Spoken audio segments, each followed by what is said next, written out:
Good evening, everyone.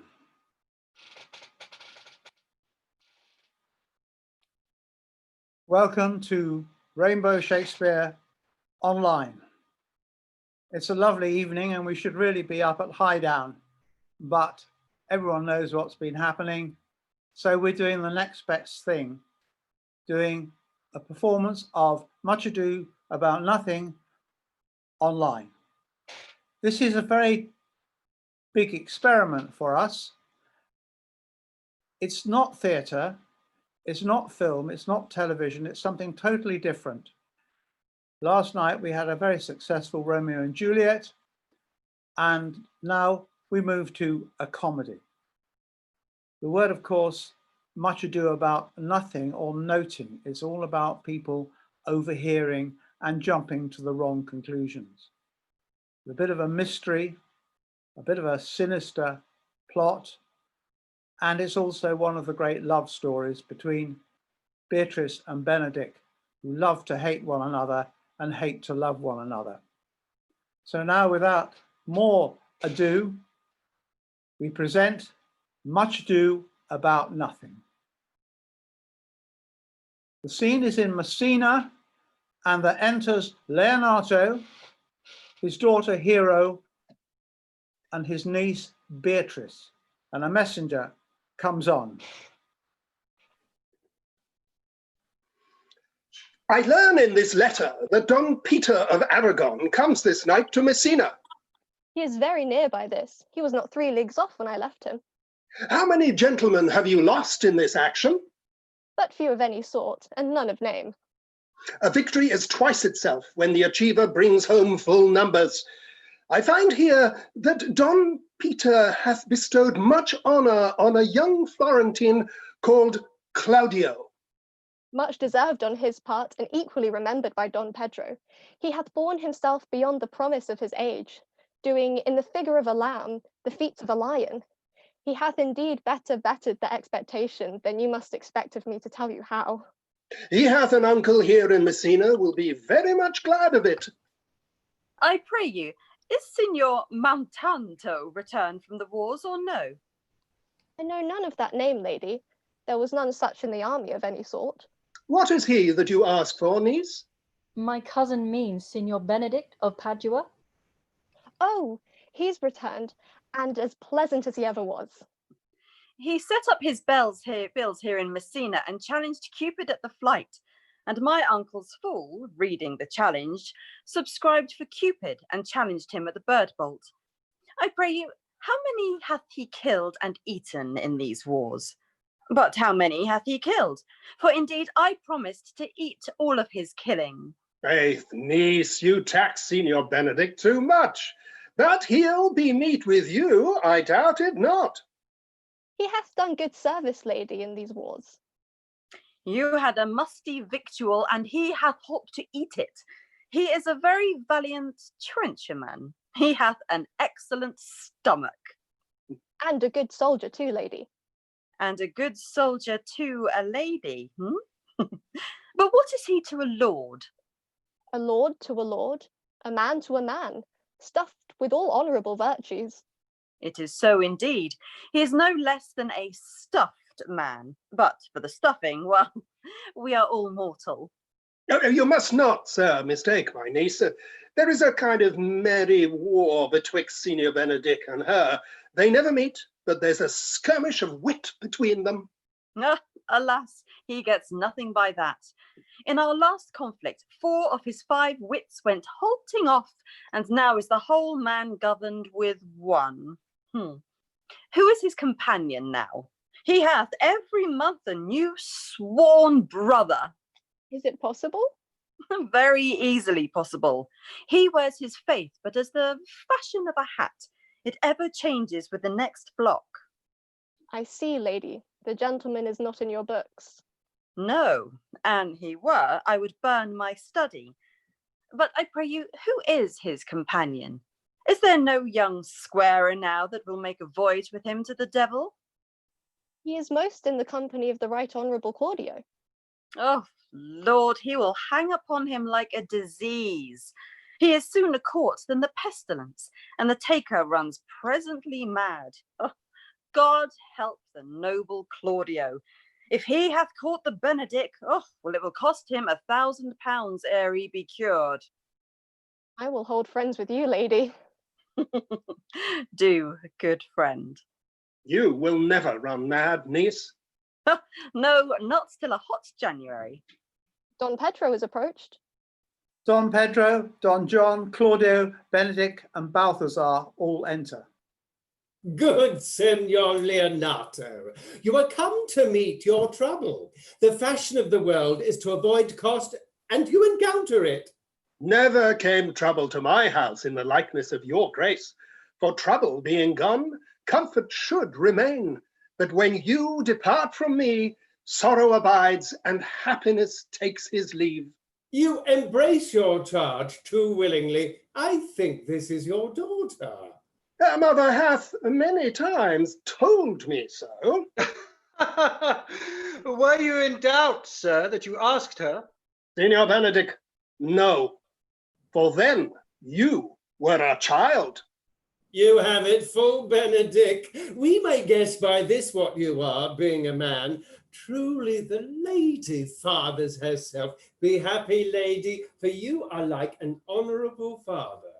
If Signor Leonato be her father, she would not have his head on her shoulders for all Messina, as like him as she is. I wonder that you still be talking, Signor Benedict. Nobody marks you. What, my dear Lady Disdain? Are you yet living? Oh, is it possible Disdain should die while she hath such meat foods to feed it as Signor Benedict? Well, courtesy itself must convert to disdain if you come in her presence. Then is courtesy a turncoat. But it is certain I am loved of all ladies, only you excepted. And I would I could find it in my heart that I had not a hard heart, for truly I love none. Oh, a dear happiness to women. They would else have been troubled with a pernicious suitor. I thank God and my cold blood I am of your humour for that. I had rather hear my dog bark at a crow than hear a man swear he loves me. God keep your ladyship still in that mind, so some gentleman or other shall scape a predestinate scratched face. Ha! Scratching could not make it worse, and 'twere such a face as yours were. Oh, well, you are a rare parrot teacher. A bird of my tongue is better than a beast of yours. Oh, I would my horse had the speed of your tongue, and so good a continuer. But keep your way in God's name, I have done. Oh, you always end with a jade's trick. I know you of old. That is the sum of all, Leonato. Signor Claudio and Signor Benedict, my dear friend Leonato, had invited us all. I tell him we shall stay here at the least a month, and he heartily prays some occasion may detain us longer. I dare swear he's no hypocrite, but prays from his heart. If you swear, my lord, you shall not be forsworn. And let me bid you welcome, my lord. Being reconciled to the prince, your brother, I owe you all duty. I thank you. I am not of many words, but I thank you. Please, it your grace, lead on.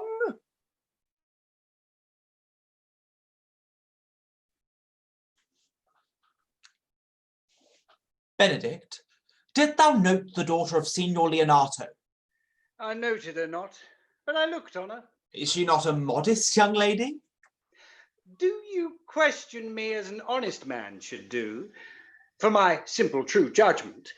Or would you have me speak after my custom, as being a professed tyrant to their sex? Oh, I pray thee, speak in sober judgment.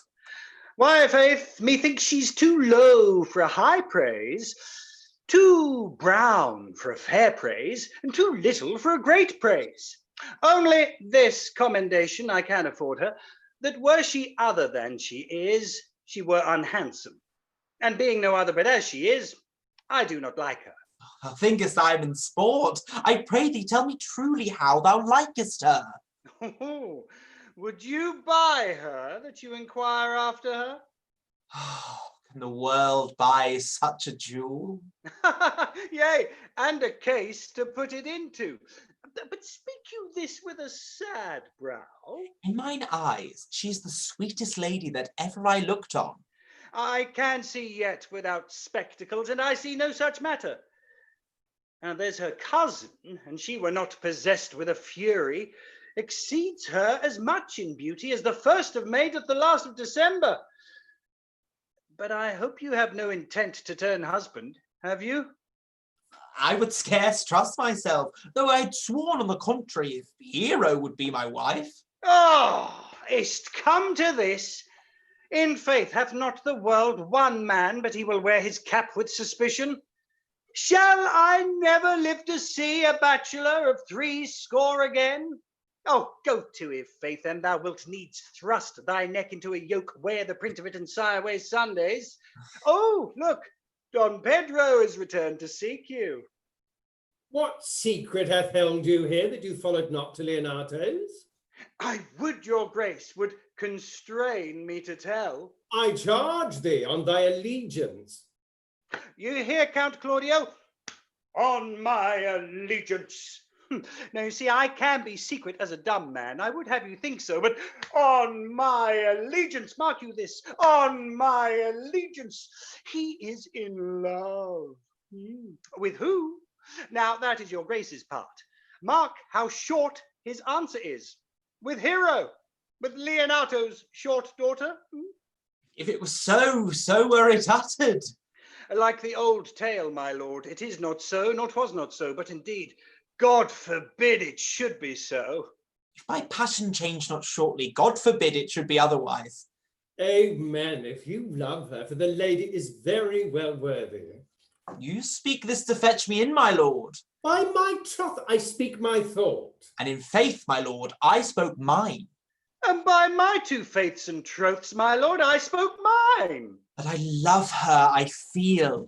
That she is worthy, I know.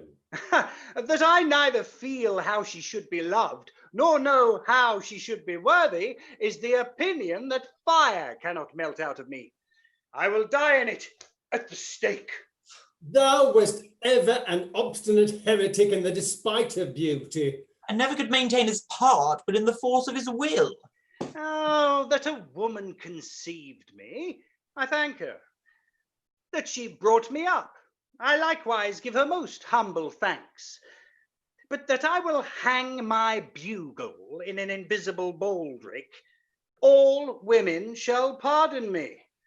Because I will not do them the wrong to mistrust any, I will do myself the right to trust none. And the fine is, for the which I may go the finer, I will live a bachelor. I shall see thee, ere I die, look pale with love. Oh, with anger, with sickness, or with hunger, my lord, not with love. Prove that ever I lose more blood with love than I will get again with drinking, pick out mine eyes with a ballad maker's pen, and hang me up at the door of a brothel house for the sign of blind Cupid. Well, if ever thou dost fall from this faith, thou wilt prove a notable argument. If I do, hang me in a bottle like a cat and shoot at me. Well, as time shall try, in time the savage bull doth bear the yoke. Indeed, the savage bull may. But if ever the sensible Benedick bear it, pluck off the bull's horns and set them in my forehead. And let me be vilely painted, and in such great letters as they write, "Here is good horse to hire," let them signify under my sign, "Here you may see Benedick, the married man." Nay, if Cupid hath not spent all his quiver in Venice, thou wilt quake for this shortly. Oh, I'll look for an earthquake too, then. In the meantime, good Senor Benedick, repair to Leonato's, commend me to him, and tell him I will not fail him at supper, for indeed he hath made great preparation. I've almost matter enough in me for such an embassage, and so I commit you to The tuition of God from my house, if I had it. The 6th of July, your loving friend, Benedict. Nay, mock not, mock not. The body of your discourse is sometime guarded with fragments, and the guards are but slightly basted on neither. Ere you flout old ends any further, examine your conscience. And so I leave you. My liege, your highness may now do me good. My love is thine to teach it but how? And thou shalt see how apt it is to learn any hard lesson that may do thee good. Hath Leonato any son, my lord? No child but Hero, she's his only heir. Dost thou affect her, Claudio? Oh, my lord, when you went onwards to this ended action, I looked upon her with a soldier's eye that liked, but had a rougher task at hand than to drive liking to the name of love. But now I am returned, and that war thoughts have left their places vacant. In their rooms come thronging soft and delicate desires, all prompting me of how fair young Hero is, saying I liked her ere I went to war. Thou wilt be like her lover presently, and tire the hearer with a book of words. If thou dost love her, Hero, cherish it, and I will break with her and with her father, and thou shalt have her. Was not to this end that thou beganst to twist so fine a story? How sweetly you do minister to love, that knows love's grief by its complexion. But lest my liking might too sudden see, I would have salved it with a longer treatise. What need the bridge much broader than the flood? Look, what will serve is fit. 'Tis one thou lovest, and I will fit thee with the remedy. I know we shall have revelling tonight.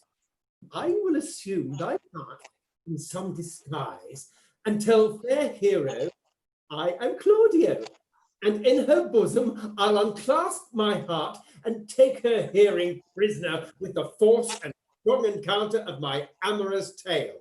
Then after to her father will I break, and the conclusion is, she shall be thine. In practice, let us put it presently. They go off. We now meet Leonato and Antonio in another room in Leonato's house. How now, brother? Where is my cousin, your son? Hath he provided this music? He's very busy about it. But, brother, I can tell you strange news that you dreamt not of. Are they good? Oh, as the event stamps them, but they have a good cover. They show well outward. The prince and Count Claudio, walking in a thick pleached alley in mine orchard, were thus much overheard by a man of mine. The prince discovered to Claudio that he is loved by my niece, your daughter, and meant to acknowledge it this night in a dance. And if he found her accordant, he meant to take the present time by the top and instantly break with you of it. Hath the fellow any wit that told you this? Oh, yes, a good sharp fellow. I will send for him and question him yourself. No, no, we will hold it as a dream till it appear itself. But I will acquaint my daughter withal, that she may be better prepared for an answer. If, peradventure, this is true, go you and tell her of it. A good cousin, have a care this busy time. Another room in the house. Enter Don John and his servant Conrad. What's the good year, my lord? Why are you thus out of measure sad? There is no measure in the occasion that breeds, therefore the sadness is without limit. You should hear reason. And when I've heard it, what blessing brings it? If not a present remedy, at least a patient sufferance. I wonder that thou, being as thou sayest thou art, born under Saturn, goes about to apply a moral medicine to a mortifying mischief. I cannot hide what I am. I must be sad when I have cause and smile at no man's jests. Eat when I have stomach and wait for no man's leisure. sleep when I am drowsy, and tend on no man's business, laugh when I am merry, and claw no man in his humour. Yea, but you must not make the full show of this till you may do it without controlment. You have of late stood out against your brother, and he hath taken you newly into his grace, where it is impossible you should take true root. But by the fair weather that you make yourself, it is needful that you frame the season for your own harvest. I had rather be a canker in a hedge than a rose in his grace. And it better fits my blood to be disdained of all than to fashion a carriage to rob love from any. In this, though I cannot said to be a flattering, honest man, it must not be denied I am a plain-dealing villain. I am trusted with a muzzle and enfranchised with a clog. Therefore, I have decreed not to sing in my cage. If I had my mouth, I would bite. If I had my liberty, I would do my liking. In the meantime, let me be that I am, and seek not to alter me. Can you make no use of your discontent? I make all use of it, for I use it only. Who comes here? Borachia enters. What news, Borachia? I came yonder from a great supper. The prince, your brother, is royally entertained by Leonato, and I can give you intelligence of an intended marriage. Will it serve for any model to build mischief on? What is he for a fool that betroths himself to unquietness? Marry, it is your brother's right hand. Who? The most exquisite Claudio? Even he. A proper squire. And who? And who? Which way looks he? Marry, on Hero, the daughter and heir of Leonato. Yeah, very forward march chick. How came you to this? Being entertained for a perfumer as I was smoking in a musty room, comes me the Prince and Claudio, hand in hand in sad conference. I whipped me behind the arras, and there heard it agreed upon that the prince should woo Hero for himself, and having obtained her, should give her to Count Claudio. Come, come, let us thither. This may prove food to my displeasure. That young startup had all the glory of my overthrow. If I can cross him any way, I bless myself every way. You are both sure and will assist me? To the death, my lord. Let us to the great supper. Their cheer is the greater that I am subdued. Would the cook were of my mind. Shall we go prove what's to be done? We'll wait upon your lordship. A hall in Leonato's house. The party is going on, and enter Leonato, his brother Antonio, Hero, and Beatrice, and others. Was not Count John here at supper? I saw him not. How tartly that gentleman looks. I never can see him, but I'm heartburned an hour after. He is of a very melancholy disposition. He were an excellent man that were made just in the midway between him and Benedick. The one is too like an image and says nothing, and the other too like my lady's eldest son, ever more tattling.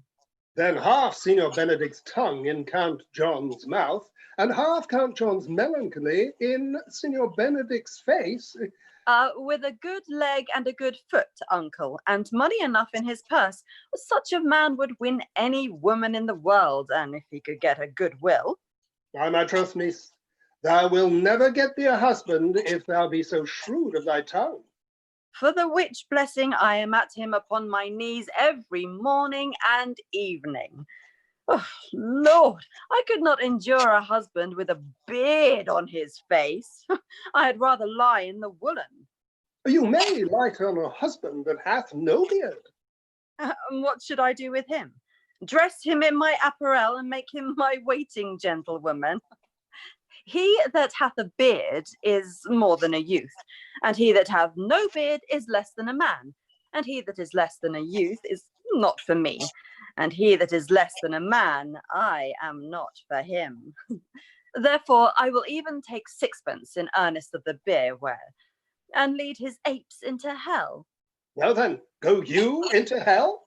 No, but to the gate, and there will the devil meet me like an old cuckold with horns on his head and say, "Get you to heaven, Beatrice, get you to heaven. Here's no place for you maids." So deliver I my apes and away to St. Peter for the heavens. He shows me where the bachelors sit, and there we live as merry as the day is long. Well, niece, I trust you will be ruled by your father. Yes, Faith. It is my cousin's duty to make curtsy and say, "Father, as it please you." But yet for all that, cousin, let him be a handsome fellow, or else make another curtsy and say, "Father, as it please me." Well, niece, I hope to see you one day fitted with a husband. Not till God make men of some other metal than earth. Would it not grieve a woman to be overmastered with a pierce of valiant dust, to make an account of her life to a clod of wayward marl? No, uncle, I'll none. Adam's sons are my brethren, and truly I hold it a sin to match in my kindred. Daughter, remember you what I told you. If the prince do solicit you in that kind, you know your answer. Ah, the fault will be in the music, cousin, if you not be wooed in good time. If the prince be too important, tell him there is measure in everything, and so dance out the answer. For hear me, hero, wooing, wedding, and repenting is as a Scotch jig, a measure and a cinque pece. The first suit is hot and hasty like a Scotch jig, and full as fantastical. The wedding, mannerly, modest as a measure, full of state and ancestry. And then comes repentance, and with his bad legs falls into the cinque pace faster and faster till he sink into his grave. Cousin, you apprehend passing freely. I have a good eye, uncle. I can see a church by daylight. The revelers are entering, brother. Make good room. Everyone puts on their masks. Enter Don Pedro, Claudio, Benedict, Balthazar, Don John, Horatio, Margaret, Ursula, and others, all masked. Music. Lady, will you walk with your friend? So you walk softly and look sweetly and say nothing. I am yours for the walk, and especially when I walk away. With me in your company? I may say so when I please. And when please you to say so? When I like your favour, for God defend the lute should be like the case. Speak low if you speak loud. Well, I would you did like me. So would not I, for your own sake, for I have many ill qualities. Which is one? I say my prayers aloud. I love you the better. The hearers may cry, Amen. God match me with a good dancer. Amen. And God keep him out of my sight when the dance is done. Answer, clerk. No more words. The clerk is answered. I know you well enough. You are Signor Antonio. At a word, I am not. I know you by the waggling of your head. To tell you true, I counterfeit him. You could never do him so ill well, unless you are the very man. Here's his dry hand up and down. You are he, you are he. At a word, I am not. Come, come. Do you think I do not know you by your excellent wit? Can virtue hide itself? Go to, mum, you are he. Graces will appear, and there's an end. Will you not tell me who told you so? No, you shall pardon me. Nor will you not tell me who you are? Not now. That I was disdainful, and that I had my good wit out of 100 merry tales. Well, this was Signor Benedict that said so. What's he? I'm sure you know him well enough. Oh, not I, believe me. Did he never make you laugh? I pray you, what is he? Why, he is the prince's jester. Oh, a very dull fool. Only his gift is in devising impossible slanders. None but libertines delight in him, and the commendation is not in his wit, but in his villainy, for he both pleases men and angers them, and then they laugh at him and beat him. When I know the gentleman, I'll tell him what you say. Do. He'll but break a comparison or two on me, which, peradventure, not marked nor laughed at, strikes him to a melancholy. And then there's a partridge wing saved, for the fool will eat no supper that night. We must follow the leaders. In every good thingy. Nay, if they lead to any will, I will leave them at the next turning. Dance. Everyone exits apart from Don John Baraccio and Claudio. Sure, my brother is amorous on Hero, and hath withdrawn her father to break with him about it. The ladies follow her, and but one visor remains. And that is Claudio. I know him by his bearing. Are not you Signor Benedick? You know me well. I am here. Signor, you are very near my brother in his love. He is enamored on Hero. I pray you dissuade him from her. She is no equal for his birth. You may do the part of an honest man in it. How knows you he loves her? Well, I heard him swear his affection. So did I too, and he swore he would marry her tonight. Come, let us to the banquet. Don John and Baraccio exit. Thus answer I in the name of Benedick, but hear these ill news with the ears of Claudio. 'Tis certain so. The prince woos for himself. Friendship is constant in all other things save in the office and affairs of love. Therefore, all hearts in love use their own tongues. Let every eye negotiate for itself, and trust no agent, for beauty is a witch, against whose charms faith melteth into blood. This is an accident of hourly proof, which I mistrusted not. Farewell, therefore, Hero. Benedick re-enters. Count Claudio. Yea, the same. Come, will you go with me? Whither? Even to the next willow. About your own business, County. What fashion will you wear the garland of? About your neck like an usurer's chain? Or under your arm like a lieutenant's scarf? You must wear it one way, for the prince hath got your hero. Why, that's spoken like an honest drovier. So they sell bullocks. But did you think the prince would have served you thus? I pray you leave me! Oh, now you strike the blind man. 'Twas the boy that stole your meat, and you'll beat the post. If it will not be, I'll leave you. Alas, poor hurt fowl. Now will he creep into sedges. But that my lady Beatrice should know me and not know me. The prince's fool. Ha! It may be I go under that title because I am merry. Yea, but so I am apt to do myself wrong. I'm not so reputed.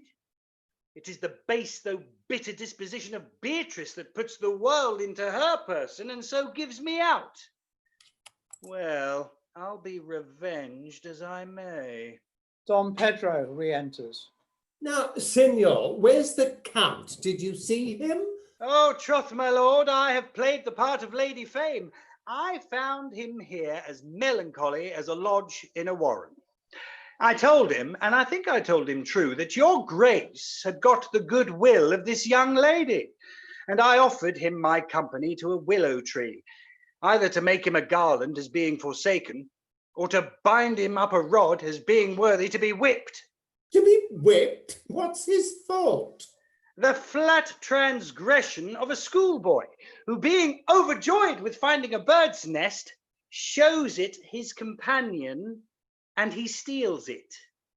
Wilt thou make a transgression? The transgression is in the stealer. Yet it had not been amiss the rod had been made, and the garland too. For the garland he might have worn himself, and the rod he might have bestowed on you, who, as I take it, hath stolen his bird's nest. I will but teach them to sing and restore them to the owner. Oh, if their singing answer your saying, by my faith, you say honestly.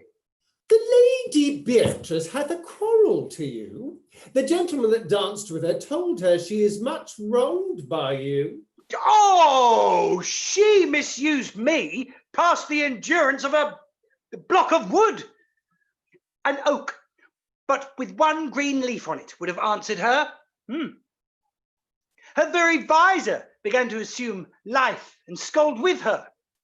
She told me, not thinking I had been myself, that I was the prince's jester, that I was duller than a great Thor, huddling jest upon jest with such impossible conveyance upon me that I stood like a man at a mark with a whole army shooting at me.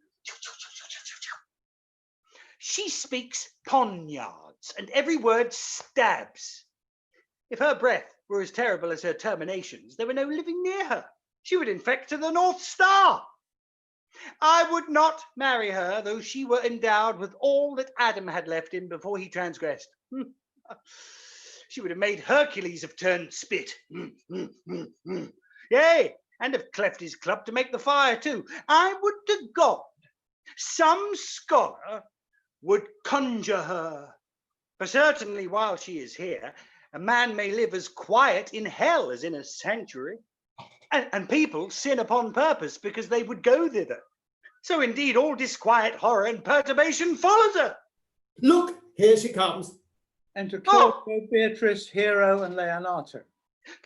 Will your grace command me any service to the world's end? I will go on the slightest errand now to the Antipodes that you can devise to send me on. I will fetch you a tooth picker now from the furthest inch of Asia. Bring you the length of Prester John's foot, fetch you a hair off the great Cham's beard, do you any embassage to the Pygmies, rather than hold 3 words conference with this harpy. Have you no employment for me? None, but to desire your good company. Oh God, sir, here is a dish I love not. I cannot endure my lady tongue. And he exits. Come, lady, come. You have lost the heart of Signor Benedick. Indeed, my lord. He lent it me a while, and I gave him use for it. A double heart for his single one. Marry, once before he won it of me with false dice. Therefore your grace may well say I have lost it. You have put him down, lady, you have put him down. So I would not he should do me, my lord, lest I should prove the mother of fools. I have brought Count Claudio, whom you sent me to seek. Why, how now, Count? Wherefore are you sad? Not sad, my lord. How then, sick? No, neither, my lord. The Count is neither sad, nor sick, nor merry, nor well, but civil, Count, civil as an orange, and something of that jealous complexion. Faith, lady, I think you're blazoned to be true, though I'll be sworn if he be so, his conceit is false. Here, Claudio, I have wooed in thy name, and fair Hero is won. I have broke with her father, and his goodwill obtained. Name the day of marriage, and God give thee joy. Count, take of me my daughter, and with her my fortunes. His grace hath made the match, and grace say amen to it. Speak, Count, 'tis your cue. Oh, silence is the perfect herald of joy. I were but little happy if I could say how much. Lady, as you are mine, I am yours. I give away myself for you and dote upon the exchange. Speak, cousin, or if you cannot, stop his mouth with a kiss, and let him not speak neither. In faith, lady, you have a merry heart. Yea, my lord, I thank it. Poor fool, it keeps on the windy side of care. My cousin tells him in his ear that he is in her heart. So she doth, cousin. Good Lord for alliance. Thus goes everyone to the world but I, and I am sunburnt. I may sit in a corner and cry, hey ho for a husband. Lady Beatrice, I will get you one. I would rather have one of your father's getting. Have your grace ne'er a brother like you? Your father got excellent husbands, if a maid could come by them. Will you have me, lady? No, my lord, unless I might have another for working days. Your grace is too costly to wear every day. But I beseech your grace, pardon me. I was born to speak all mirth and no matter.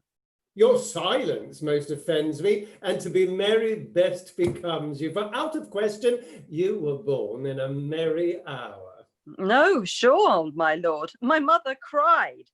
But then there was a star danced, and under that I was born.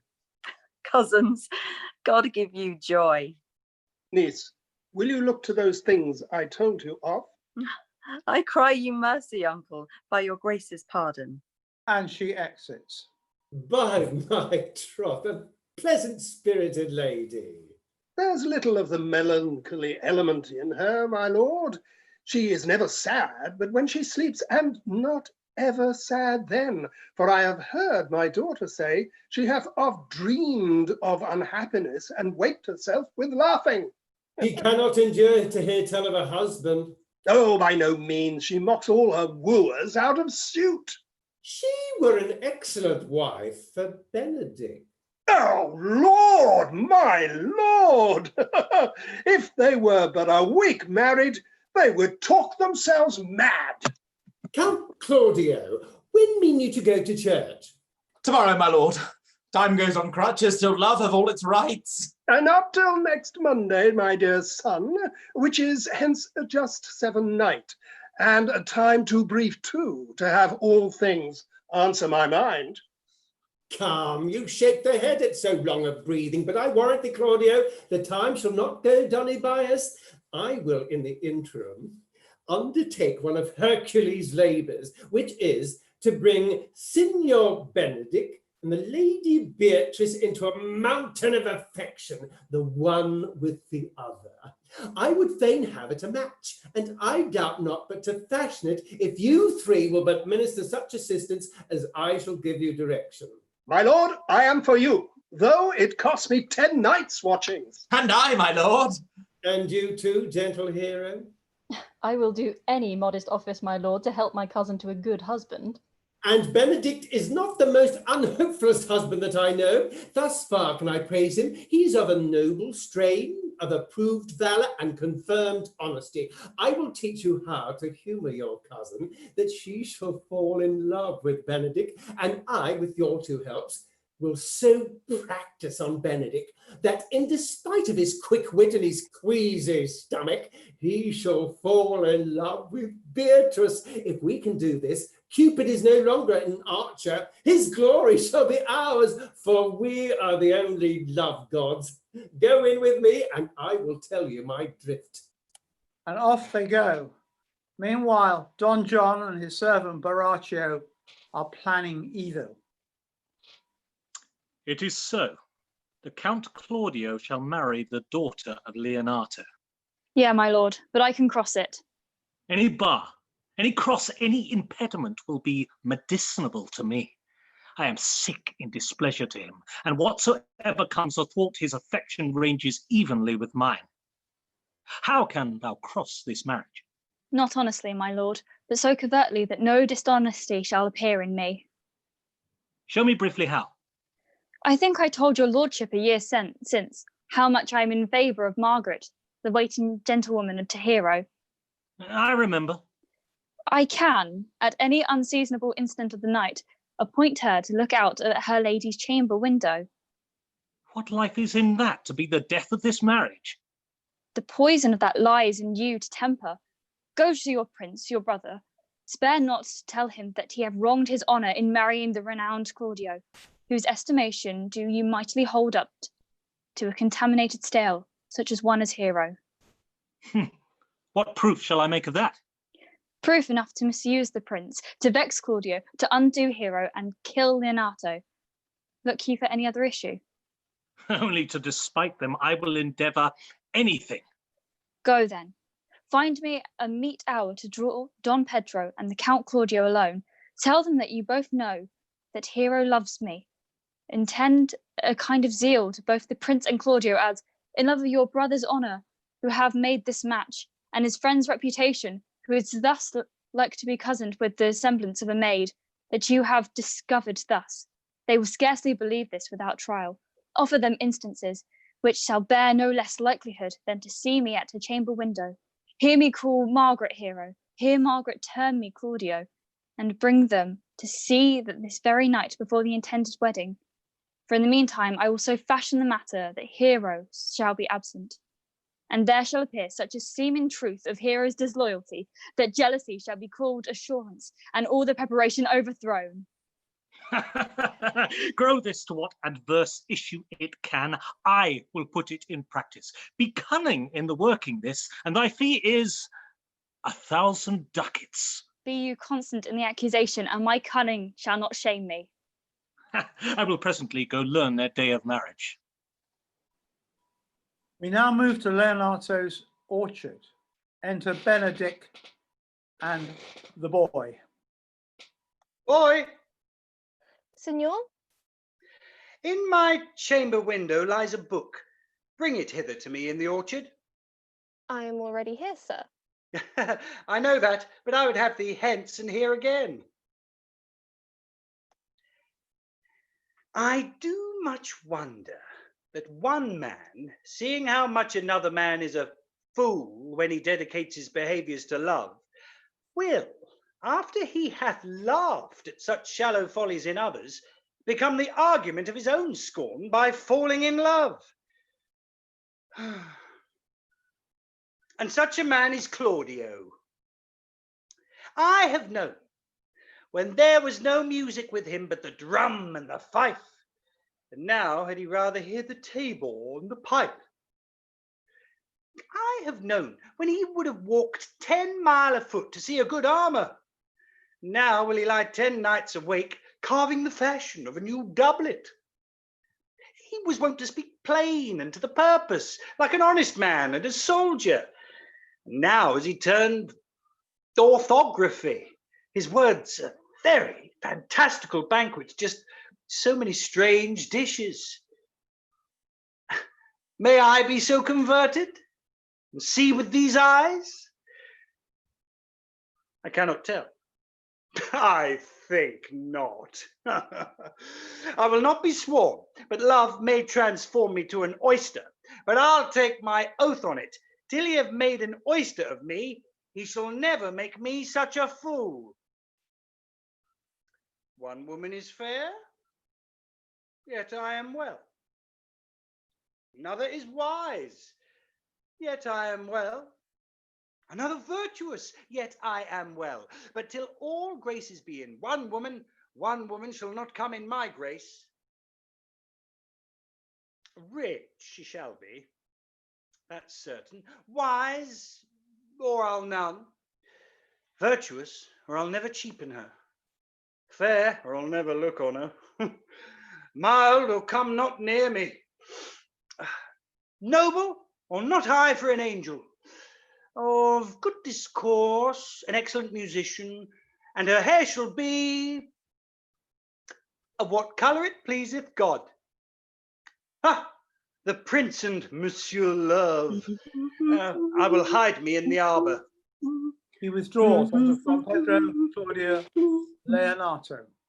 Can we hear the music? Yea, my good lord, how still the evening is, and hushed on purpose to grace harmony. See you where Benedick hath hit himself? Oh, very well, my lord. The music ended, we'll fit the kid fox with a Bettyworth. Come, Balthazar, we'll hear that song again.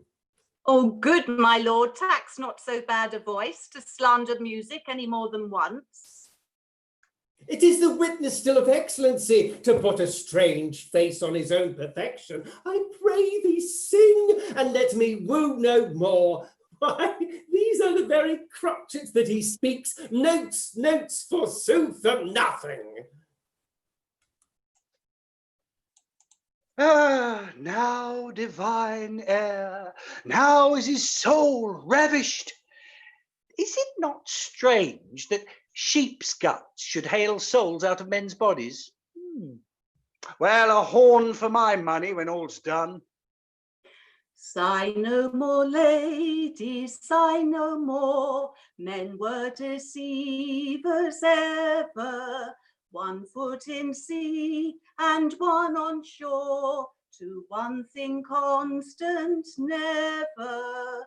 Then sigh not so, but let them go. And be you blithe and bonny, conversing all your sounds of woe into hey nonny nonny. Sing no more Judith, sing no more of dumps so dull and heavy. The fraud of men was ever so, since summer first was leafy. Then sigh not so. By my troth, a good song. And an ill singer, my lord. No, no, Faith, thou singest well enough. An he had been a dog that should have howled thus, they would have hanged him. And I pray God his bad voice bode no mischief. I had as lief have heard the night raven, come what plague could have come after it. Yea, Mary, dost thou hear, Balthazar? I pray thee, give us some excellent music, for tomorrow night we would have it at the Lady Hero's chamber window. The best I can, my lord. Do so, farewell. Come hither, Leonato. What was it you told me of today, that your niece Beatrice was in love with Signor Benedick? Oh, I stalk on, the foul cits. I did never think that lady would have loved any man. No, nor I neither, but most wonderful that she should so dote on Signor Benedick, who she hath in all outward behaviours seemed ever to abhor. Is it possible? Sits the wind in that corner? By my troth, my lord, I cannot tell what to think of it, but that she loves him with an enraged affection. It is past the infinite of thought. Maybe she doth but counterfeit. Faith, like enough. Oh, God, counterfeit? There was never counterfeit of passion came so near the life of passion as she discovers it. Why, what effects of passion shows she? The hook well, this fish will bite.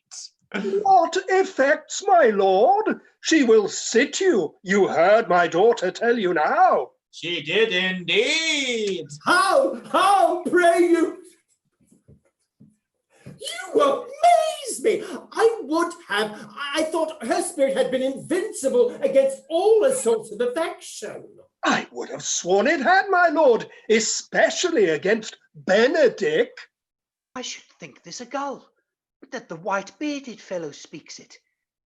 Knavery cannot sure hide himself in such reverence. He hath taken the infection, hold it up.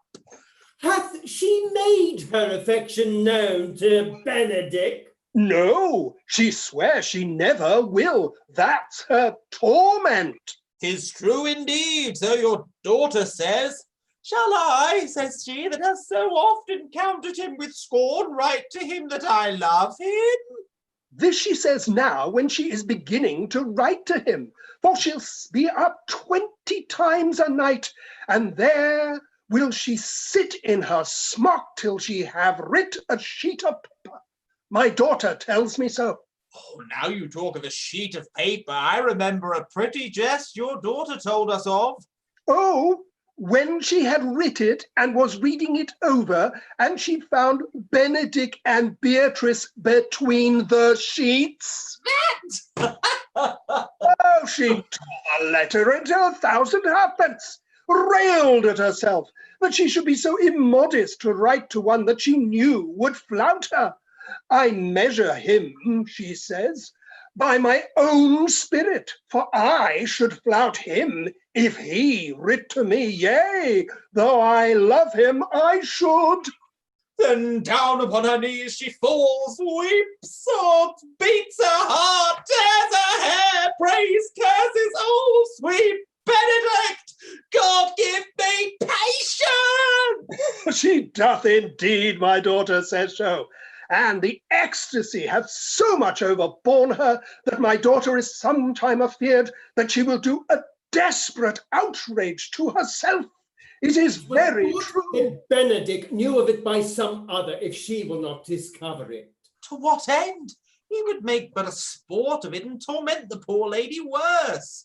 And he should. It were an arms to hang him. She's a excellent, sweet lady, and out of all suspicion, she is virtuous. And she's exceedingly wise. In everything but in loving Benedict. I am sorry for her, as I have set cause, being her uncle and her guardian. I would she had bestowed this dotage on me. I would have daffed all other respects and made her half myself. I pray you tell Benedict of it and hear what he will say. Very good, think you?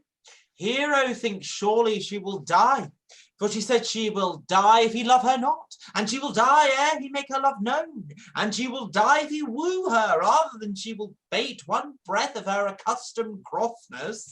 He doth well if she should make tender of her love. 'Tis very possible he'll scorn it, for the man, as you know, hath a contemptible spirit. Yeah, he's a very proper man. He hath indeed a good outward happiness. Before God and in my mind, very wise. He doth indeed show some sparks that are like wit. And I take him to be valiant. As Hector, I assure you. Well, I am sorry for your niece. Shall we go seek Benedict and tell him of her love? Never tell him, my lord. Let her wear it out with good counsel. Nay, that's impossible. She may wear out her heart first. Well, we will hear further of it by your daughter. Let it cool the while. I love Benedict well, and I could wish he would modestly examine himself to see how much he is unworthy of so good a lady. My lord, will you walk? Dinner is ready. If you do not dote on her upon this, I will never trust my expectation. I will never trust my expectation. Let there be the same net spread for her, and that must your daughter and her gentlewomen carry. The sport will be when they hold one an opinion of another's dotage, and no such matter. That's the scene that I would see, which will be merely a dumb show. Let us send her to call him into dinner. Don Pedro, Claudio, and Leonato leave.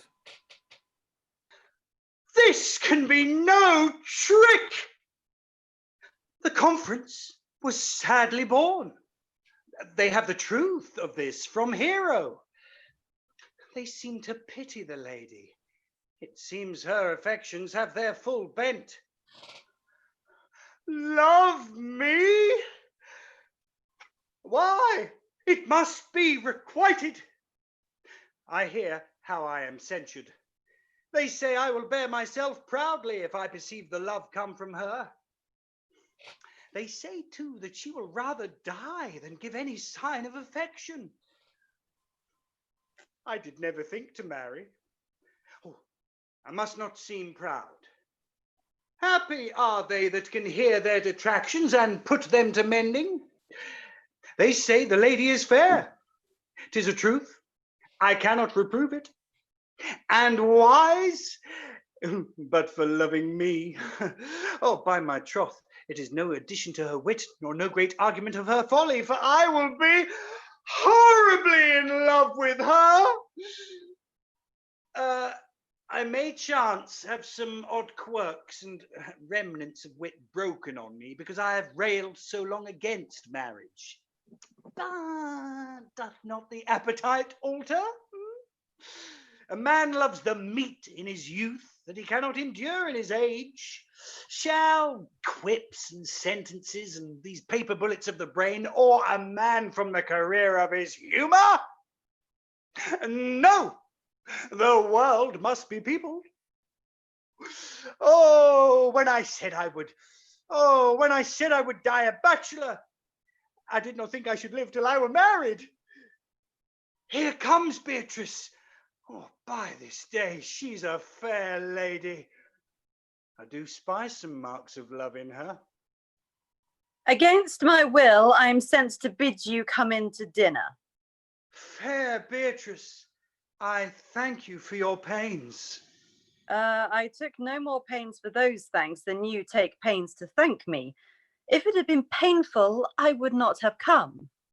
You take pleasure then in the message? Yea, just so much as you may take upon a knife's point and choke a doll withal. You have no stomach, signor? Fare you well. Ha! Against my will, I am sent to bid you come in to dinner. There's a double meaning in that.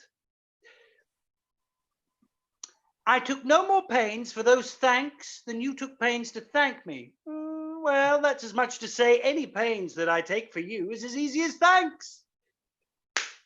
If I do not take pity on her, I'm a villain.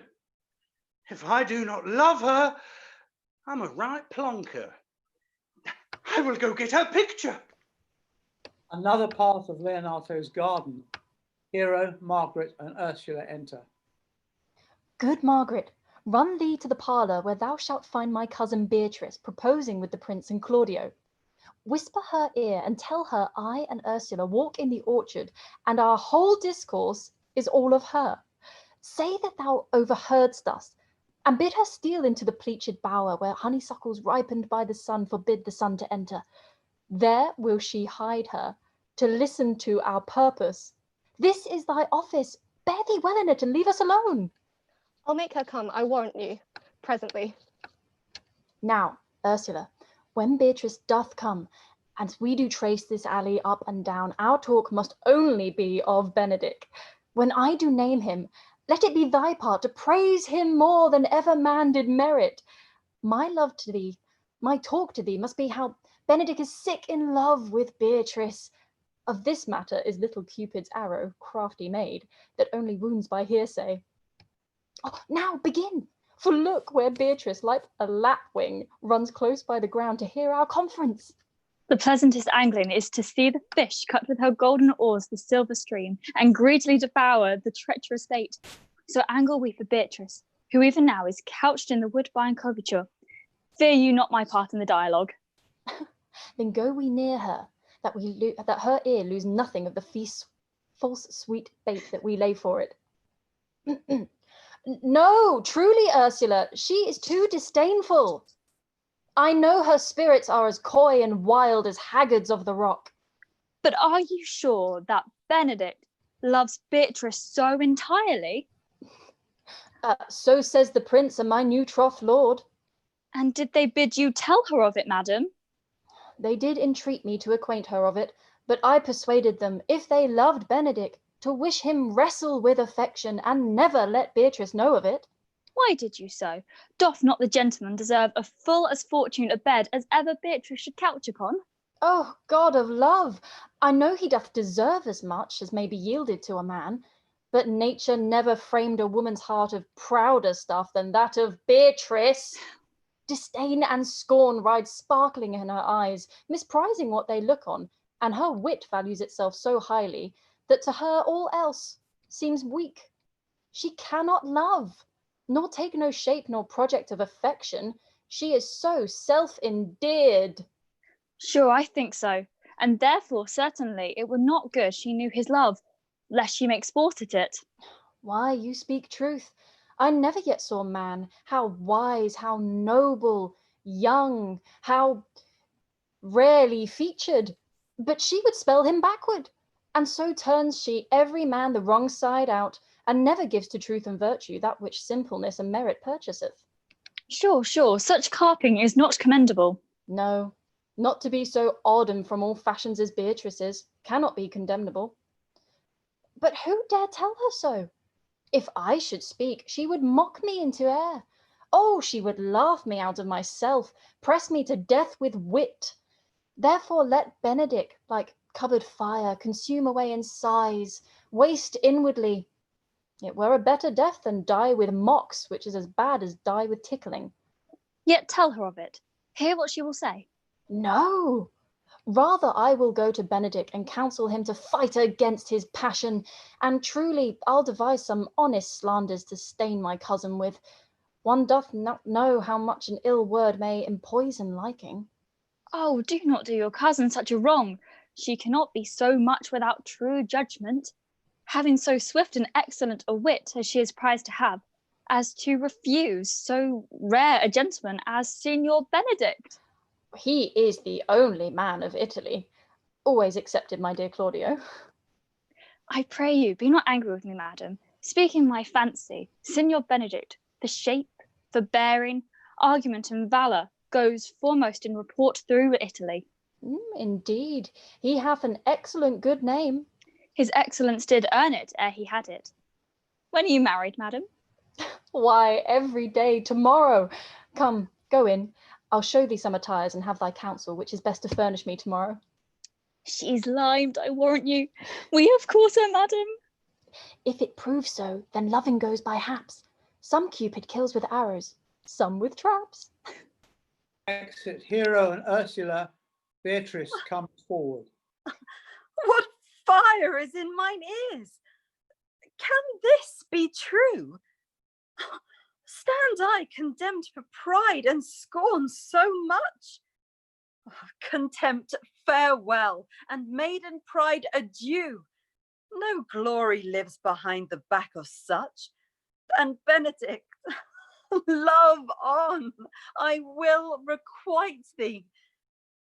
Taming my wild heart to thy loving hand, if thou dost love, my kindness shall incite thee to bind our loves up in a holy band. For others say thou dost deserve, and I believe it better than reportingly. And she exits.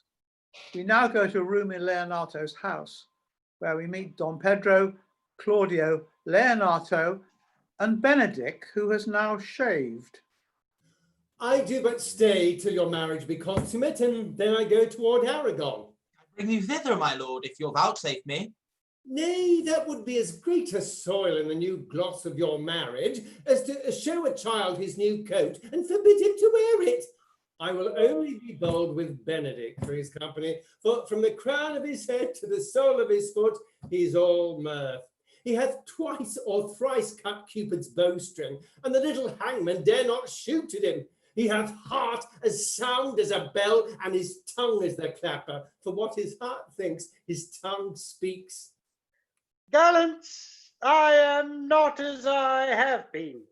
So say I. Methinks you are sadder. I hope he be in love.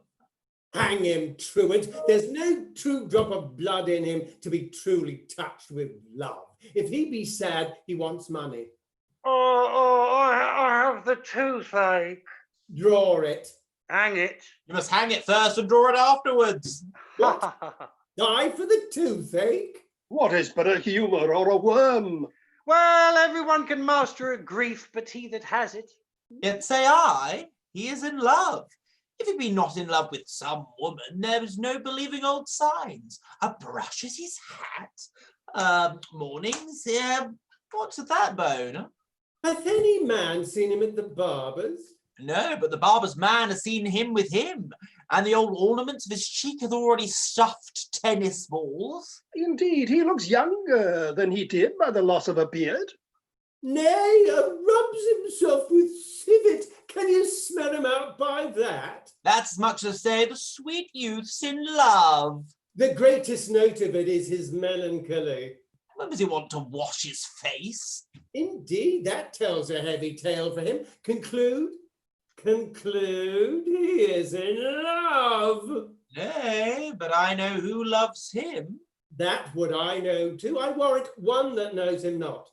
Yes, and his ill conditions, and in spite of all, dies for him. She shall be buried with her face upwards. Yet is this no charm for the toothache? Old Signor, walk aside with me. I have studied 8 or 9 wise words to speak to you, which these hobby horses must not hear. Benedick and Leonato exit. For my life to break with him about Beatrice.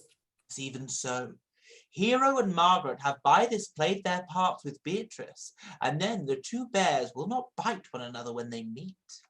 At this moment, Don John enters. My lord and brother, God save you. Good den, brother. If your leisure served, I would speak with you. In private? If it please you, yet Count Claudio may hear, for what I would speak of concerns him. What's the matter? Means your lordship to be married tomorrow? You know he does. I know not that, when he knows what I know. If there be any impediment, I pray you discover it. You may think I love you not. Let that appear hereafter, and aim better at me by that I now will manifest. For my brother, I think he holds you well, and in dearness of heart hath holp to effect your ensuing marriage. Surely suit ill spent, and labour ill bestowed. What's the matter? I came hither to tell you, and circumstances shortened, for she has been too long a talking of. The lady is disloyal. Who, Hero? Even she. Leonato's hero. Your hero. Every man's hero. Disloyal? The word is too good to paint out her wickedness. I could say she were worse. Think you of a worse title, and I will fit her to it. Wonder not till further warrant. Go but with me tonight. You shall see her chamber window entered, even the night before her wedding day. If you love her then, well, tomorrow wed her. But it would better fit your honour to change your mind. May this be so? I will not think it. If you dare not trust that you see, confess not that you know. If you will follow me, I will show you enough. And when you have seen more and heard more, proceed accordingly. If I see anything tonight why I should not marry her tomorrow in the congregation, where I should wed, there will I shame her. And as I wooed for thee to obtain her, I will join thee to disgrace her. I will disparage her no farther till you are my witnesses. Bear it coldly, but till midnight, and let the issue show itself. Oh, day untowardly turned. Oh, mischief strangely thwarting. Oh, plague right well prevented. So will you say when you have seen the sequel. And you?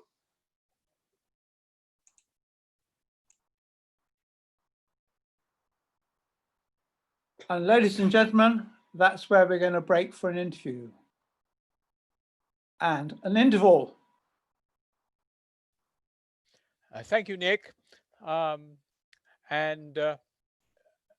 We are going to ask a few questions of you because I'm sure there is a lot of people out there who are interested to know a bit more about the play. For instance, we talked about Romeo and Juliet, of course, which we did last night. But I mean, what for you are the themes of Much Ado About Nothing?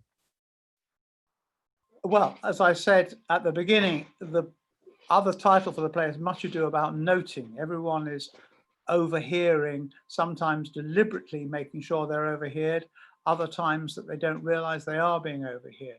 So this is a theme about, I suppose, the world seems to shift. It's you start thinking when the impossible happens, it's terrible the fact that quite often you don't immediately think, is someone fooling us? You immediately tend to think, because of your own paranoia or whatever, or because of your sense of honor. I mean, Don John is a brilliant understander of human nature. So he gets Claudio worried about his honor and his brother, even though they both know that he's a villain. And I also think it's in terms of knowing the truth about yourself. And Beatrice and Benedick, as two lovers, are absolutely obsessed with each other. They cannot leave each other alone. I think there is a subtext suggested that before this action happened, they had met before, and that for some reason they had a little fling, but then Benedick, whether it was cold feet or whether he overheard something, left Beatrice, and Beatrice then felt totally humiliated by him.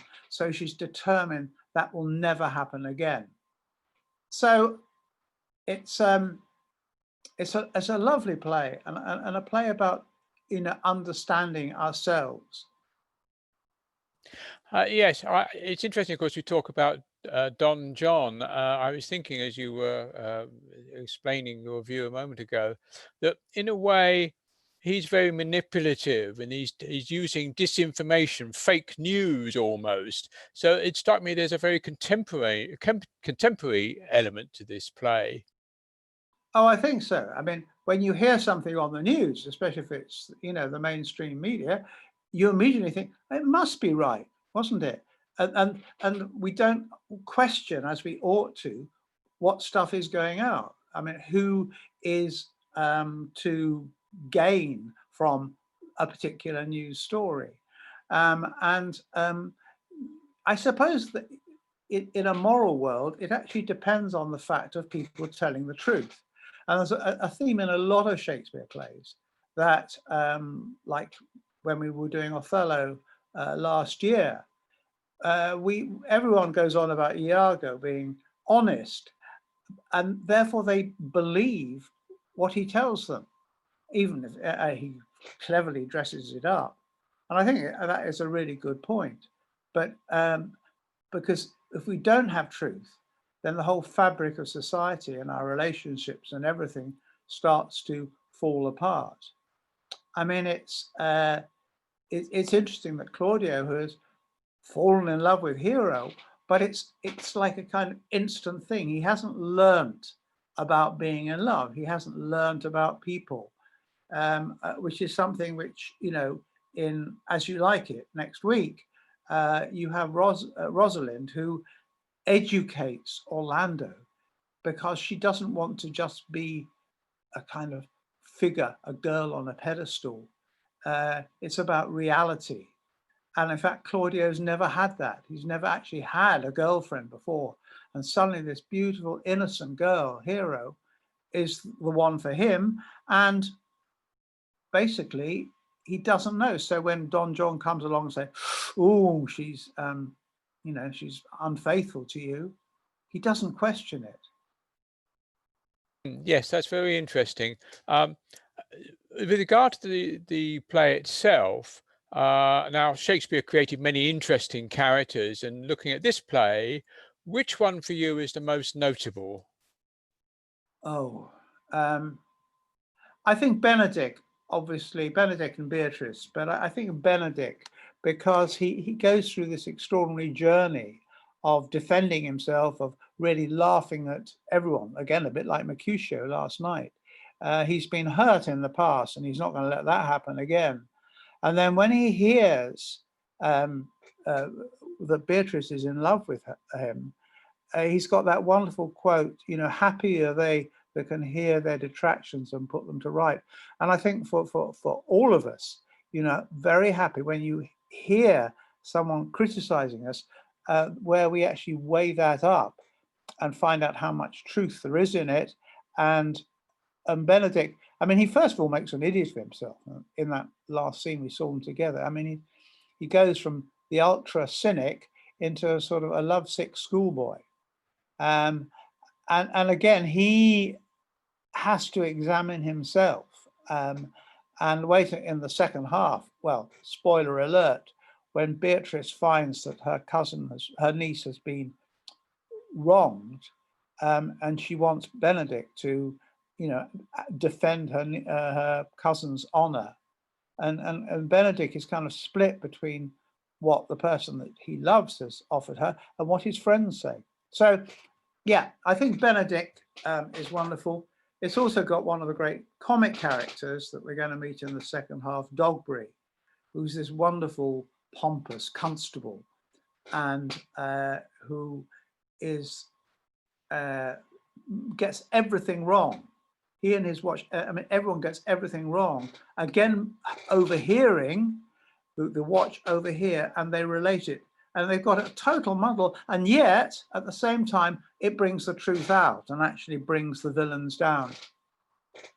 When you've directed many Shakespeare plays, and I know, of course, you've done Much Ado before, of course. What are you looking to bring out from the play that the audiences take away with them? The story and what I call the wit. I mean, the lines, you can do a Shakespeare play, you can direct it a dozen, 2 dozen times, and you still keep seeing things. You keep on saying, of course, that's a joke. I mean, just going through it tonight, I've noticed 2 or 3 times that if ever I did another production of it, I would make sure those lines were pointed, which I never brought out before. So it's a constant gold mine to be mined and explored. So yes, it is that. It's also to Shakespeare writes this wonderful range of characters, and to actually get the actors to play the range of emotions that they go through. I mean, Claudio goes through from being lovesick to being jealous to being, you know, petulant, all those things. I mean, each character has that great journey to go on to, which is why it's such a good time for an actor to work on Shakespeare. And even some of the smaller parts, you find when you actually look at them, I mean, every line has got this wit and intelligence about it. So, yeah.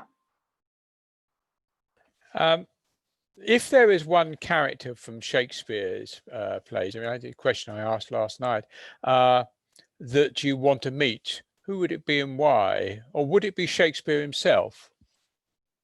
Ah, yeah, there's a question. I think Shakespeare probably himself, I mean, just to say you've met him, but also say, how did you, not having any education, manage to make these the most educated plays that have ever been written? Where did you get your sources from, since you didn't have a library or anything? So I'd be quite interested to find out about him. And in terms of character, again, something I said last night, but we've got wonderful Shakespeare heroines coming out.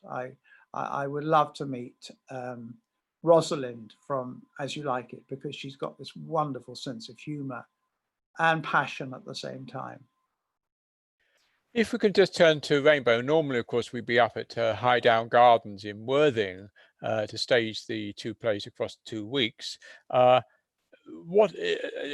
Rainbow is a charity, I know, but how does Rainbow operate? Is it very reliant upon public funding or what? It's totally dependent on our audiences, them buying tickets, bringing their friends, telling their friends about it, selling, buying programs, and just that becoming part of what we like to describe as that whole rainbow community. We have no funding, and we do have to pay the council for the use of Highdown Gardens these days. And so therefore, you know, money is always, I think we do it because we love it. And we're very lucky in having such an incredible team of talented professional actors who give up a month of their life just to come and live and breathe Shakespeare with us. And we all go on that journey together. And that journey, it's such a privilege to work on him. However, having said that, we actually have to make ends meet. And there was one year when rehearsals were going really well until about the first Saturday, And suddenly I was aware that there was a lot of really sort of snappy bad temper. And I said to one of my close actor friends, I said, you know, what's the matter with everyone? And he said, Nick, they're starving. I said, what do you mean? And he said, well, they so wanted to come down here, but they hadn't got enough money. And so they were living on a sort of packet of biscuits a day. So it's that level of dedication. And I'm not asking people to, oh dear, poor actors, and they're crazy.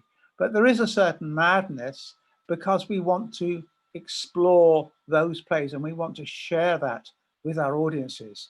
And we've got so many great friends. We had someone who I passed in the street doing an evening walk the other day who said, oh, you're not doing Highdown. We're really sad because we come every year. And we have to say that Rainbow Shakespeare has somehow imbued Highdown Gardens and Highdown Hill with something very magical and very special. And we always call it the magical Highdown Gardens, where we and Shakespeare create magic. So, any contributions on the GoFundMe page would be really helpful. Obviously, this is the first time we've done online events, and we did the first one last night with Romeo and Juliet. Do you have any initial thoughts about the experience? I think it's just a totally new form of theatre. It's not like in an auditorium or up at Highdown Gardens. It's not filmed and it's not television. It's something totally different where you actually have got actors in close-up and you can see their expressions and really take on board the tone and voice. What you can't get is the inter-reaction when you've got 2 people on stage or 3 people on stage. So on stage, you would actually see what the other characters are thinking and feeling. But it's a really exciting new venture. And it's also one that I think we're all learning from each time, what works best, how we kind of pass the energy from one character to another. Looking forward, of course, we're doing 4 plays over 4 nights. Romeo and Juliet last night, Much Ado tonight. And next week, we've got Macbeth and As You Like It. I wonder what your thinking was behind choosing the combination of plays. Well, we usually try and do one of the tragedies or serious plays in the first week and one of the lighter comedies in the second. It's really an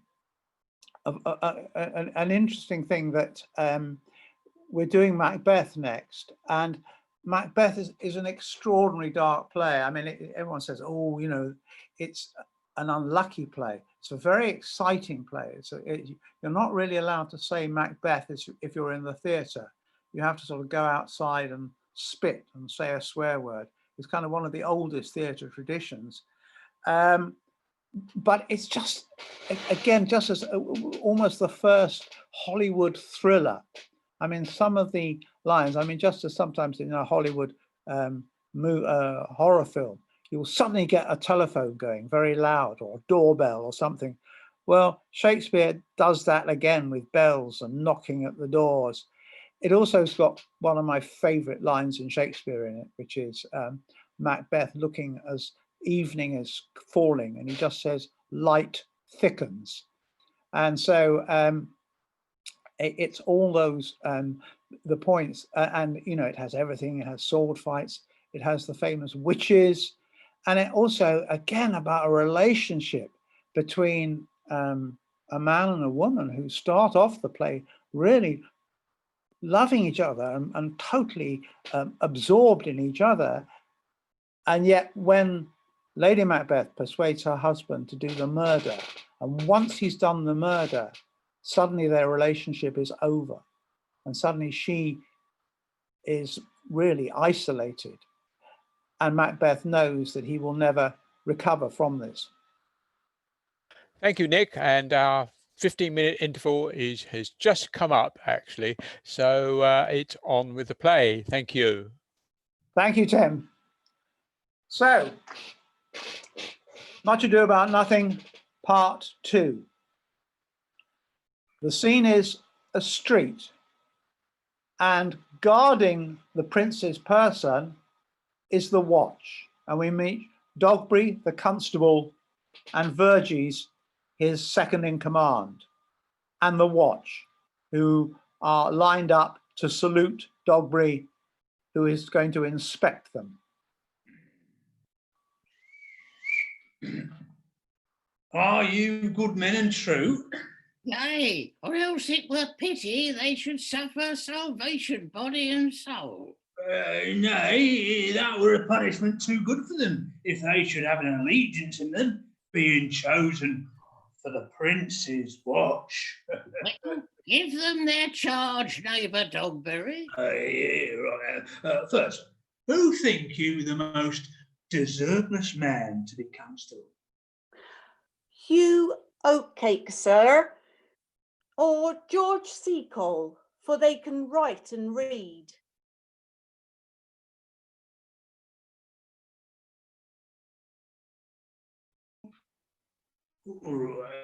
Come hither, neighbour Seacole. God hath blessed you with a good name. To be a well-favoured man is the gift of fortune, but to write and read comes by nature.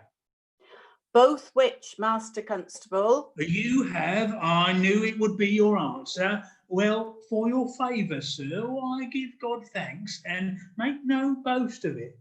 And for your reading and writing, and let that appear where there is no need of such vanity.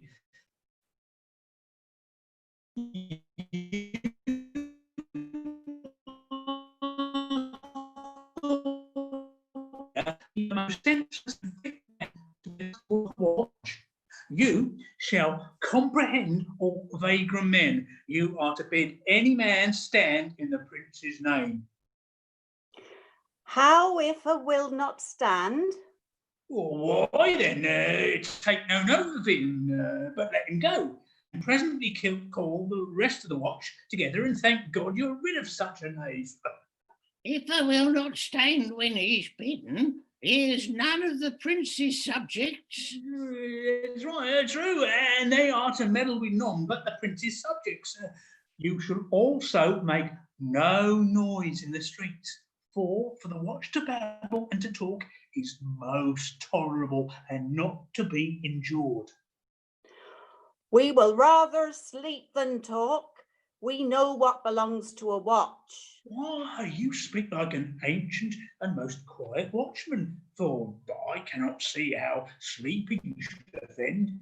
Only have a care that your bills be not stolen. Well, you are to call at all the alehouses and bid those that are drunk to get them to bed. How if they will not? Well, why then let them alone till they're sober?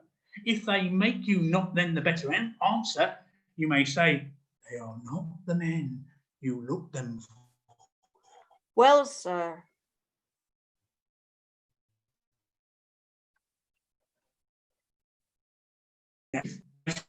Of your office to be no true man, and for such kind of men, the less you meddle or make with them, why, the more is for your honesty. If we know him to be a thief, shall we not lay hands on him? Well, truly, by your office you may, but I think they that touch pitch will be defiled. The most peaceful way for you, if you do take a thief, is to let him show himself what he is and steal out of your company. You have always been called a merciful man, partner. Oh, truly, I would not hang a dog by my will, much more a man who have honesty in him. If you hear a child cry in the night, you must call to the nurse and bid her still it. How if the nurse be asleep and will not hear us? Well, why then depart in peace and let the child wake up with crying? For the ewe that will not hear her lamb when it bays will never answer a calf when he bleats. It is very true. This is the end of the charge. You, constable, are to present the prince's own person.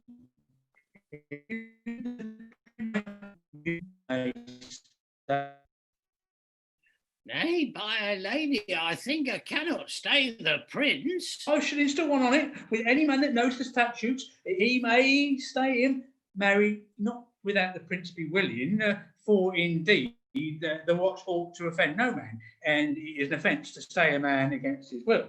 By a lady, I think it is so.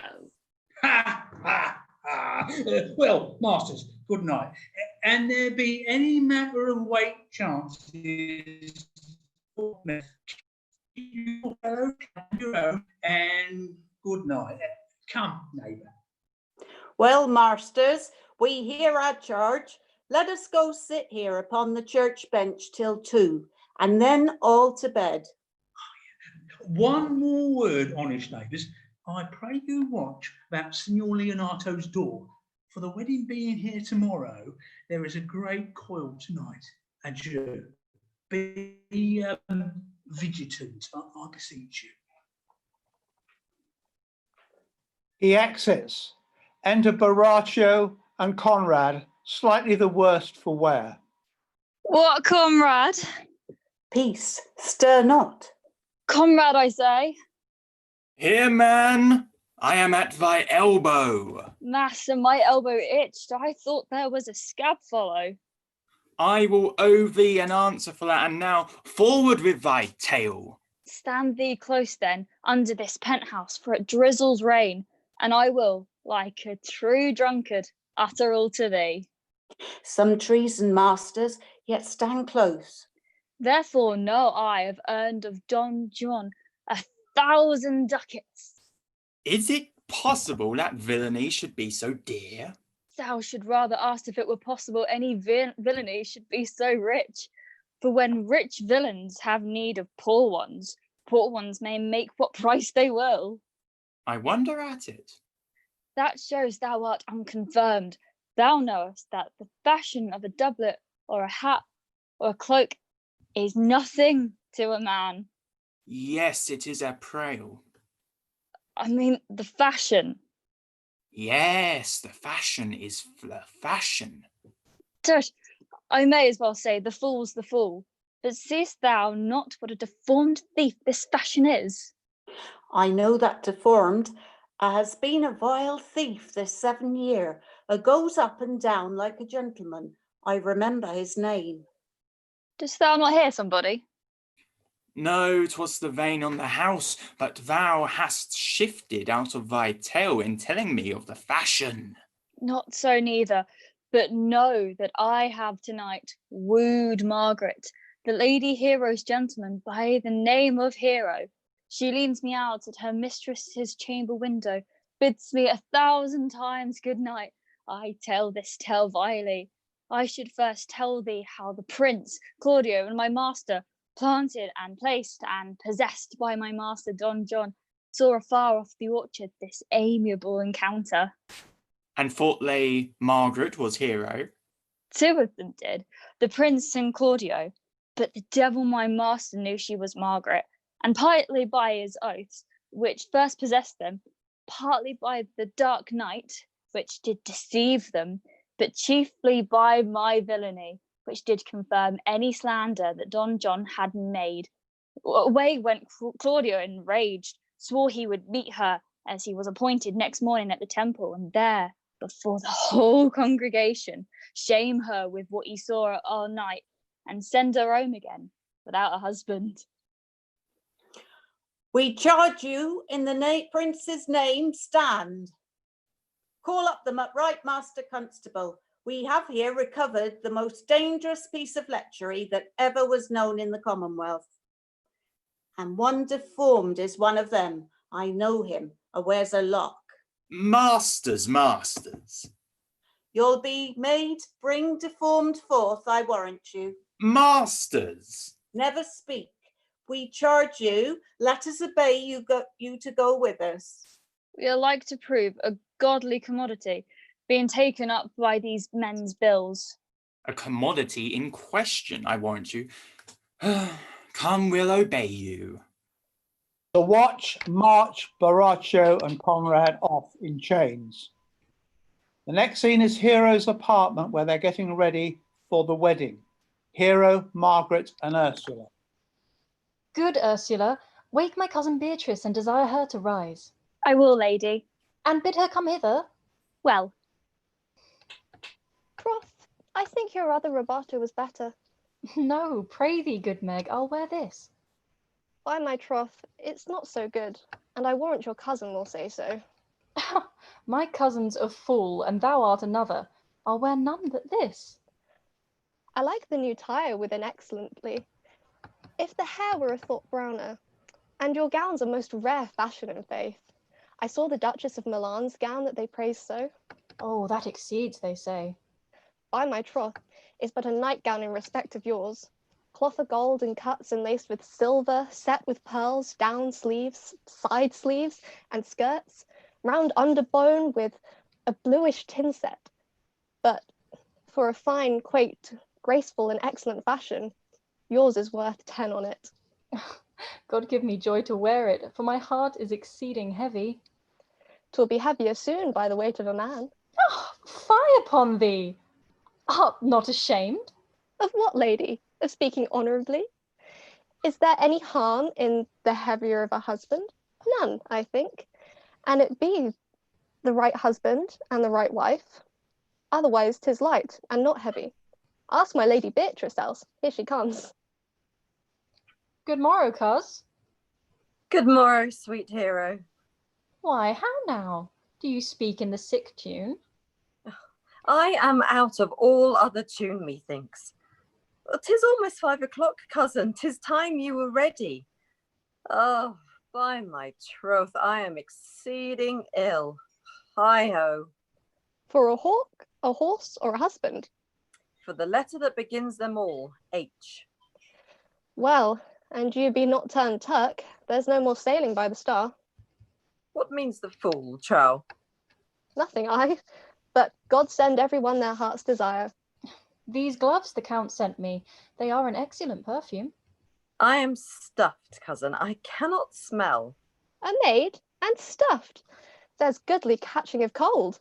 Oh, God help me. God help me. How long have you professed apprehension? Ever since you left it. Doth not my wit become me rarely? It is not seen enough. You should wear it in your cap. Oh, by my troth, I am sick. Get you some of this distilled Cardis Benedictus and lay it to your heart. It's the only thing for a qualm. There thou prickst her with a thistle. Benedictus? Why Benedictus? Have you some moral in this Benedictus? Moral? No, by my troth, I have no moral meaning. What pace is this that keeps thy tongue? Not a false gallop. Madam, withdraw. The Prince, the Count, Signor Benedict, Don John, and all the gallants of the town are come to fetch you to church. Help to dress me, good coz, good Meg, good Ursula. We now go to another room in Leonato's house, where Leonato is being followed by Dogberry and Verges. Would you with me, honest neighbour? Mary, sir, I would have some confidence with you that discerns you nearly. Brief, I pray you, for as you see, it is a busy time with me. Mary, this it is, sir. What is it, my good friends? A good man Verges, sir, speaks a little off the matter. An old man, sir, and his wits are not so blunt as, God help, I would desire they were, but in faith, honest as the skin between his brows. Yes, I thank God I am as honest as any man living. That is, an old man, and no honester than I. Yeah.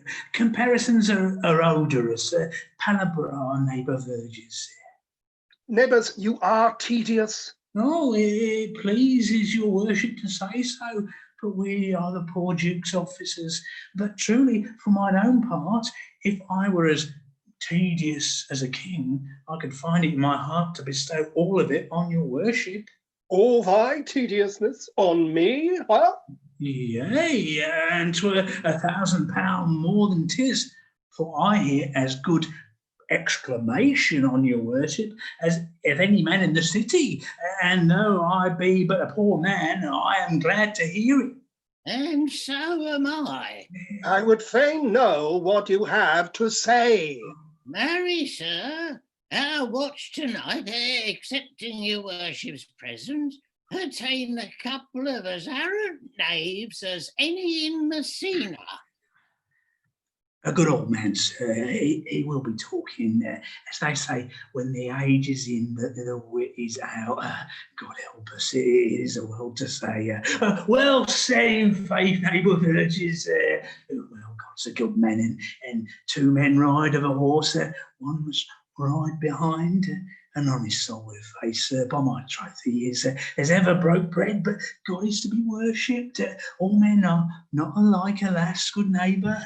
Indeed, neighbour, he comes too short of you. Hop, gifts that God gives. I must leave you. Well, one word, sir. Our watch, sir, have indeed comprehended two auspicious persons, and we would have them this morning examined before your worship. Take their examination yourself and bring it to me. I am now in great haste, as it may appear to you. Oh, it shall be sufficient, sir. Drink some wine before you go. Fare you well. Oh, yes. Go, good partner, go. Get you to Francis Seacole. Bid him bring his pen and inkhorn to the gale. We are now to the examination of these men. And we must do it wisely. Oh, yeah, we will spare for no wit, I warrant you. Here's that shall drive some of them to a non-cum. Only get the learned writer to set down our excommunication and meet me at the gale. We now go to the church where Don Pedro, Don John, Leonato, Friar Francis, Claudio, Benedict, Hero, Beatrice have come for the wedding. Come, Friar Francis, be brief, only to the plain form of marriage, and you shall recount their particular duties afterwards. You come hither, my lord, to marry this lady? No. To be married to her, Friar. You come to marry her. Lady, you come hither to marry to this count? I do. If either of you know any inward impediment why you should not be conjoined, charge you on your souls to utter it. Know you any, Hero? None, my lord. Know you any, Count? I dare to make his answer, none. Oh, what men dare do, what men may do, what men daily do, not knowing what they do. How now? Interjections? Why, then some be of laughing as Zahi. Certainly, by Friar. Father, by your leave, will you give me free and unconstrained soul? Give me this maid, your daughter. As freely, son, as God did give her me. And what have I to give back, whose worth may counterpoise this rich and precious gift? Nothing, unless you render her again. Oh, sweet prince, you learn me noble thankfulness. There, Leonato, take her back again. Give not this rotten orange to your friend. She is but the sign and semblance of her honour. Oh, behold! How like a maid she blushes here. Oh, what authority and show of truth can cunning sin cover itself withal? Comes not our blood as modest evidence to witness simple virtue? Would you not swear, all you that see her, that she were a maid by these exterior shows, but she is none? She knows the heat of a luxurious bed. Her blush is guiltiness, not modesty. What do you mean, my lord? Not to be married. Not to knit my soul to an approved wanton. Dear my lord, if you, in your own proof, have vanquished the resistance of her youth and made defeat of her virginity... I know what you would say. If I had known her, you would say she did embrace me as a husband and so extenuate the forehand sin. No, Leonato, I never tempted her with word too large, but as a brother to a sister, show bashful sincerity and comely love.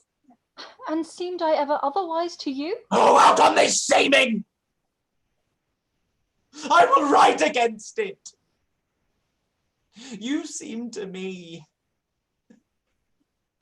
as Diane in her orb, as chaste as a bud ere it be blown, but you are more intemperate in your blood than Venus, or those pampered animals that rage in savage sensuality. Is my lord well that he doth speak so wide? Sweet prince, why speak not you? What should I speak? I stand dishonoured that have gone about to link my dear friend to a common stale. Are these things spoken, or do I but dream? This looks Sir. not like a nuptial. They are spoken, and these things are true. True! Oh God! Leonato, stand I here? Is this the prince? Is this the prince's brother? Is this face heroes? Are our eyes our own? Oh, this is so, but what of this, my lord? Let me but move one question to your daughter, and by that fatherly and kindly power that you have in her, bid her answer true. I charge thee do so, as thou art my child. Oh God, defend me! How am I beset? What kind of catechizing call you this? To make you answer truly to your name. Is it not Hero? Who can blot that name with any just reproach? Marry, that can Hero. Hero itself can blot out Hero's virtue.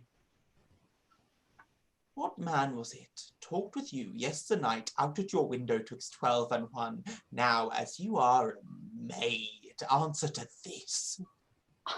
I talked with no man at that hour, my lord. Why then you are no maiden?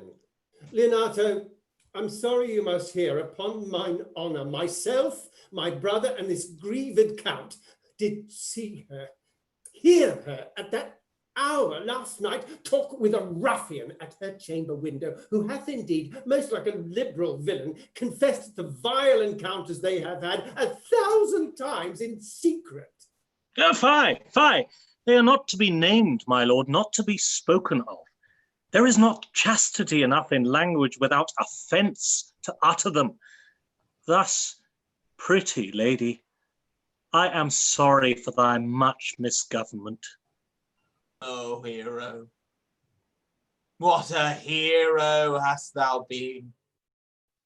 If half thy outward graces had been placed about the thoughts and counsel of thy heart.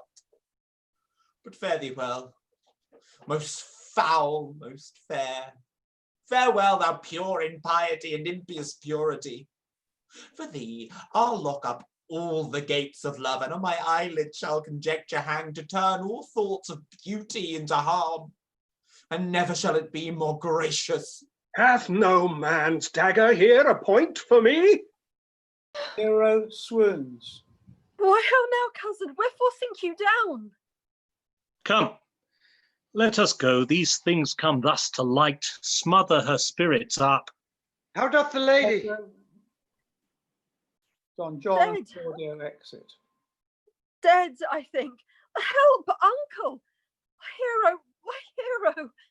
Uncle, Signor Benedict Friar!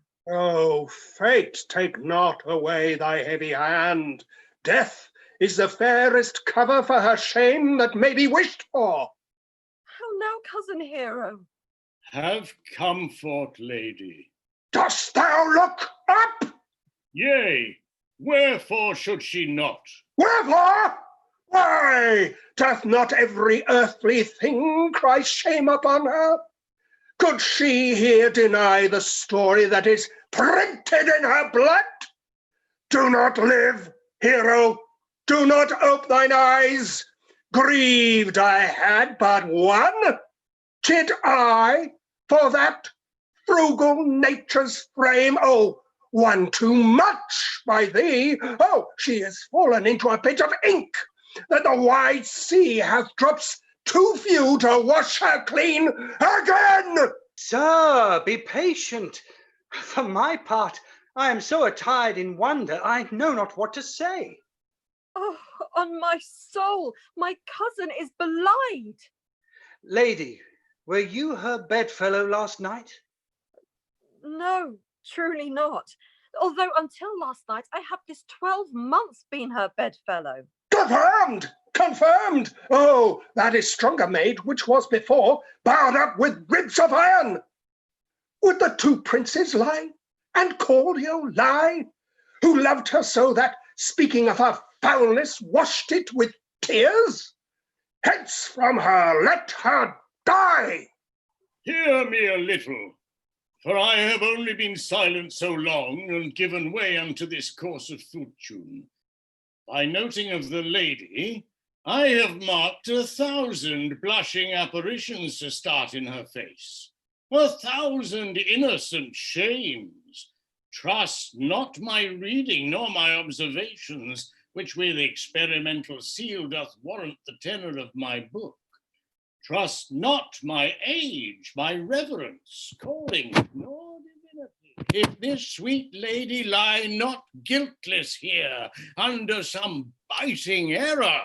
Fire, it cannot be. Thou seest that all the grace that she hath left is that she will not add to her damnation a sin of perjury.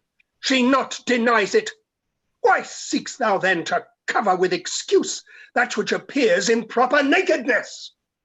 Lady, what man is he you are accused of? They know that do accuse me, I know none. If I know more of any man alive than that which maiden modesty doth warrant, let all my sins lack mercy. O my father, prove you that any man with me conversed at hours unmeet, or that I yesternight maintained the change of words with any creature, refuse me, hates me, torture me to death. There is some strange misprision in the princes. 2 of them have the very bent of honour, and if their wisdoms be misled in this, the practice of it lives in John the Bastard, whose spirits toil in frame of villainies. I know not. If they but speak truth of her, these hands shall tear her. If they wrong her honour, the proudest of them will hear of it. Pause a while, and let my counsel sway you in this case. Your daughter here the princess left for dead. Let her a while be secretly kept in, and publish it that she is dead indeed. Maintain a mourning ostentation, and on your family's old monument hang mournful epitaphs, and do all rites that appertain unto a burial. What shall become of this? What will this do? Marry, this well carried shall on her behalf change slander to remorse. That is some good. She dying, as it must so be maintained upon the instant that she was accused, shall be lamented, pitied, and excused of every hearer. So will it fare with Claudio, when he shall hear she died upon his words. The idea of her life shall sweetly creep into his study of imagination. Then shall he mourn, if ever love had interest in his liver, and wish she had not so accused her. No, though he thought his accusation true. Let this be so, and doubt not, but success will fashion the event in better shape than I can lay it down in likelihood. Signor Leonato, let the friar advise you. And though you know my inwardness and love is very much unto the prince and Claudio, yet by mine honour, I will deal in this as secretly and justly as your soul should with your body. Being that I flow in grief, the smallest twine may lead me. 'Tis well consented. Presently away, for to strange sores strangely they strain the cure. Come, lady, die to live. This wedding day perchance is but prolonged. Have patience and endure. They all leave apart from Beatrice and Benedick. Lady Beatrice, have you wept all this while? Yea, and I will weep a while longer. I will not desire that. You have no reason. I do it freely. Oh, surely I do believe your fair cousin is wronged. How much might the man deserve of me that would right her? Is there any way to show such friendship? A very even way, but no such friend. May a man do it. It is a man's office, but not yours. I do love nothing in the world so well as you. Is not that strange? As strange as the thing I know not. It were as possible for me to say I loved nothing so well as you, but believe me not, and yet I lie not. I confess nothing, nor I deny nothing. Oh, I am sorry for my cousin. By my sword, Beatrice, thou lovest me. Do not swear and eat it. I will swear by it that you love me, and I will make him eat it that says I love not you. Will you not eat your word? With no sauce that can be devised to it. I protest I love thee. Why then, God forgive me. Oh, for what offence, good Beatrice? You have stayed me in a happy hour. I was about to protest I loved you. And do it with all thy heart. I love you with so much of my heart that none is left to protest. Come, bid me do anything for thee. Kill Claudio. Ha! Not for the wide world. Oh, you kill me to deny it. Farewell. Tarry, sweet Beatrice. I am gone, though I am here. There is no love in you. May I pray you, let me go. Beatrice. In faith, I will go. We'll be friends first. You dare easier be friends with me than fight with mine enemy. Is Claudio thine enemy? Is he not approved in the height a villain that hath slandered, scorned, dishonoured my kinswoman? Oh, that I were a man! What? Bear her in hand until they come to take hands, and then with public accusation, uncovered slander, unmitigated rancour. Oh God, that I were a man! I would eat his heart in the marketplace. Hear me, Beatrice. Talk with a man out of the window. Oh, a proper saying. Nay, but Beatrice. Sweet hero, she is wronged. She is slandered. She is undone. Beatrice. Princes and counties. Oh, surely a princely testimony, a goodly count. Oh, Count Confet, a sweet gallant, surely. Oh, that I were a man for his sake, or that I had any friend that would be a man for my sake. Oh, but manhood is melted into courtesies, valor into compliment, and men are only turned into tongue and trim ones too. I cannot be a man with wishing. Therefore I will die a woman with grieving. Tarry, good Beatrice. By this hand, I love thee. Use it for my love in some other way than by swearing by it. Think you in your soul the Count Claudio hath wronged Hero? Yea, as sure as I have a thought or a soul. Enough. I'm engaged. I will challenge him. I will kiss your hand, and so I leave you. By this hand, Claudio shall render me a dear account. As you hear of me, so think of me. Go, comfort your cousin. I must say she is dead, and so farewell. We now go to the prison, where Dogberry, Verges, and the sexton and the watch are preparing to examine Conrad and Baraccio. Is our whole assembly appeared? Oh, a stool and a cushion for the sexton. Oh, yeah.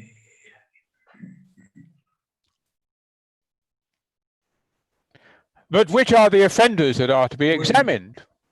Let them come before Master Constable. That am I and my partner.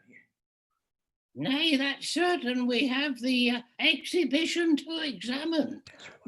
As I have said, but which are the offenders that are to be examined? Let them come before Master Constable. Yea, marry, let them come before me. What is your name, friend? Baraccio. Pray, write down Baraccio. Yours, Sirrah. I am a gentleman, sir, and my name is Conrad. Oh, right down, Master Gentleman. Conrad. Masters, do you serve God? Yes, Yea, sir, we so hope. we hope. Write down that they hope they serve God. And write God first. For God defend, but God should go before such villains. Masters, it's proved already that you are little better than false knaves, and it will go near to be thought so shortly. How answer you for yourselves? Marry, sir, we say we are none. Oh, a marvellous witty fellow, I assure you. But I will go about with him. Come you hither, Sirrah. A word in your ear, why? Sir, I say to you, he's thought you are false knaves. Sir, I say to you, we are none. Oh, well, stand aside. For God, they are both in the tale. Have you written down that they are none then? Master Constable, you go not the way to examine. You must call forth the watch that are their accusers. Oh, yea, marry, that's the eftest way. Let the watch come forth. Masters, I charge you, in the prince's name, accuse these men. This man, sir, that Don John, the prince's brother, was a villain. Write down Prince John a villain. Why, that is flat perjury to call a prince's brother villain. Master Constable. Pray thee, fellow, peace. I do not like thy law. I promise thee. What heard you him say else? Marry, that he had received 1,000 ducats of Don John for accusing the lady hero wrongfully. Flat burglary as ever was committed. Yea, by the mass, that it is. True. What else, fellow? And that Count Claudio did mean, upon his words, to disgrace Hero before the whole assembly, and not marry her. Oh, villain, thou wilt be condemned into everlasting redemption for this. What else? This is all. And this is more, masters, than you can deny. Prince John is this morning secretly stolen away. Hero was in this manner accused, in this very manner refused. And upon the grief of that suddenly died, Master Constable, let these men be bound and brought to Leonato's. I will go before and show him their examination. Come on, let them be. Let them be in the hands of the... Off, coxcomb! God's my life, where's the sexton? Let him write down that the prince's offers a coxcomb. Come on, bind them. Thou naughty varlet. Away! You are an ass! You are an ass! Dost thou not suspect my place? Dost thou not suspect my years? Oh, that he were here to write me down an ass. But, masters, remember that I am an ass. Though he not be written down, yet forget not that I am an ass. No, thou villain, thou art full of piety, as shall be proved upon thee by good witness. I am a wise fellow, and which is more, an officer, and which is more, a householder, and which is more, a prettier piece of flesh as any in Messina, and one that knows the law. Go to, and a fellow in and a fellow that has had losses, and one that had had 2 gowns, and one thing handsome about him. Bring him away. Oh, that I had been ripped down an ass. And they go off. We now go to Leonato's house, where we meet Leonato and his brother Antonio.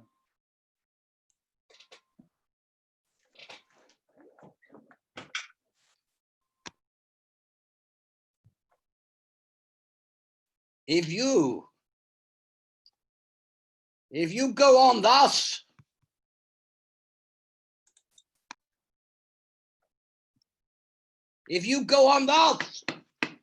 you will kill yourself. And 'tis not wisdom thus to second grief against yourself. I pray thee cease thy counsel, which falls into mine ears as profitless as water in a sieve. Give me not counsel. Ah, Nor let no comforter delight mine ear, but such a one whose wrongs do suit with mine. Bring me the father that so loved his child, whose joy of her is overwhelmed like mine, and bid him speak of patience. Bring him yet to me, and I of him will gather patience. But there is no such man. For, brother, men can counsel and speak comfort to that grief which they themselves not feel, but tasting it, their counsel turns to passion. Give me no counsel. My griefs cry louder than advertisement. ah, therein do men from children little differ. I prithee peace. I will be flesh and blood, for there never was yet a philosopher that could endure the toothache patiently. Yet bend not all the harm upon yourself. Make those who do offend you suffer too. There thou speakest reason. Nay, I will do so. My soul doth tell me Hero is belied, and that shall Claudio know. So shall the prince and all of them that thus dishonor her. Ah, here comes the prince and Claudio hastily. Good in, good in. Good day to both of you. Hear you, my lords. We have some haste, Leonardo. Some haste, my lord? Well, fare ye well, my lord. Are you so hasty now? Well, all is one. Nay, do not quarrel with this good old man. If he could right himself with quarrelling, some of us would not lie low. Who wrongs him? Marry, thou dost wrong me, thou dissembler! Thou! Nay, never lay thy hand upon thy sword. I fear not thee. Marry, beshrew my hand if it should give your age such cause of fear. In faith, my hand meant nothing to my sword. Oh, tush, tush, man, never fleer and jest at me. I speak not like a dotard nor a fool, as under the privilege of age to brag what I have done, being young, or what would do, were I not old. No, Claudio, to thy head. Thou hast so wronged mine innocent child and me, that I am forced to lay my reverence by, and with grey hairs and bruise of many days, do challenge thee to a trial of a man. I say thou hast belied mine innocent child. Thy slander has gone through and through her heart, and she lies buried with her ancestors. Oh, in a tomb where never scandal slept, save that of hers, framed by thy villainy. My villainy? Thine, Claudio! Thine, I say! You say not right, old man. My lord, I'll prove it on his body, if he dare, despite his nice fence and his active practice, his May of use and his bloom of dastard. Oh, away, I will not do with you. Canst thou so daff me? Thou hast killed my child. If thou killst me, boy, thou shalt kill a man. He shall kill two of us, and men indeed. But that's no matter. Let him kill one first, win me and wear me. Let him answer me. Come, follow me, boy. Come, sir boy. Come, follow me, sir boy. I'll whip you from your foining fence. Hey, nay. As I am a gentleman, I will. Brother. Now, content yourself. God knows I loved my niece, and she is dead, slandered to death by villains that dare as well answer a man indeed as I dare take a serpent by the tongue. Boys, apes, braggarts, jacks, oh! But Brother Anthony! Ah, come, 'tis no matter. Do not you meddle. Let me deal in this. Gentlemen both, we will not break your patience. My heart is sorry for your daughter's death, but on my honor, he was charged with nothing but what was true and very full of proof. My lord, my lord! I will not hear you. No? Come, brother, away. I will be heard! And shall, or some others will not for it. Leonato and Antonio leave, See, here comes the man we went to seek. and Benedick enters. Now, Signor, what news? Good day, my lord. Welcome, Signor. You are almost come to part, almost afraid. We had like to have our two noses snapped off by two old men without teeth. Leonato and his brother, what thinkest thou? Had we fought, I doubt we should have been too young for them. In a false quarrel, there is no true valor.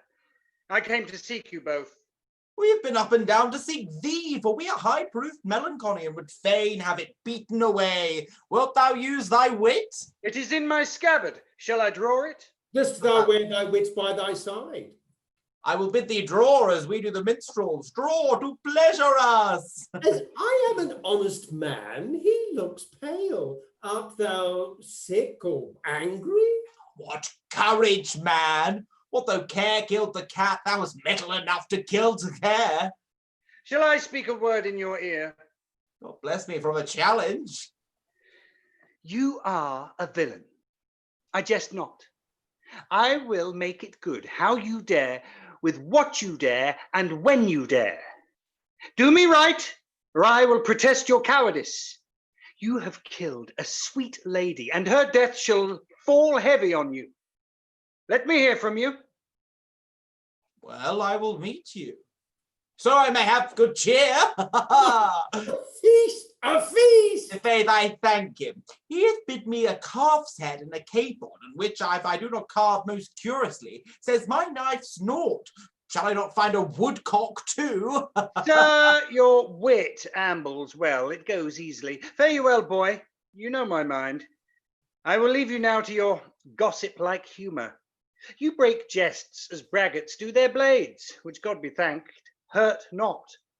My lord, for your many courtesies, I thank you. I must discontinue your company. Your brother, the bastard, is fled from Messina. You have among you killed a sweet and innocent lady. For my Lord Blackbeard there, he and I shall meet. Until then, peace be with him. He is in earnest. In most profound earnest. And I warrant you for the love of Beatrice. And hath challenged thee. Most sincerely. But, Sophia, let me be. Pluck up your heart and be sad. Did he not say my brother was fled? At this point, Dogberry, Verges, the Watch, and Conrad and Baraccio enter. Come you, sir. If justice cannot tame you, she shall now weigh more reasons.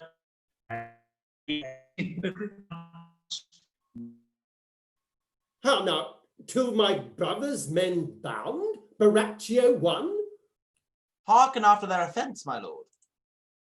Officers, what offence have these men done? Marry, sir, they have committed false report.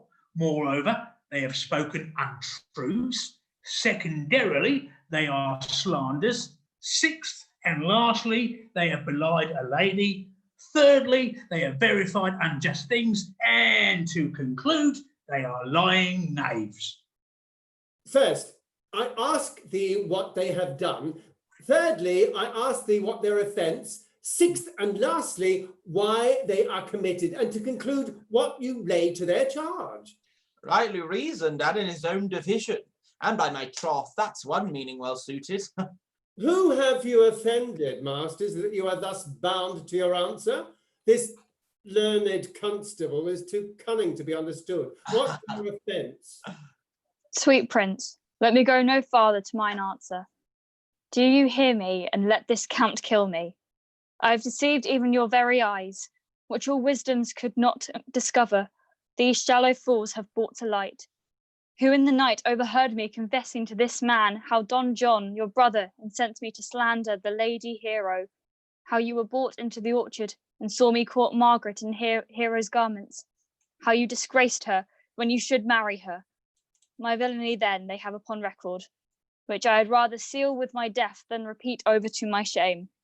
The lady is dead upon mine and my master's false accusation, and briefly I desire nothing but the reward of the villain.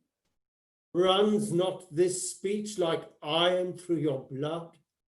I have drunk poison while he uttered it. But did my brother set thee on to this? Yes, and paid me richly for the practice of it. He is composed and framed of treachery, and fled he is upon this villainy.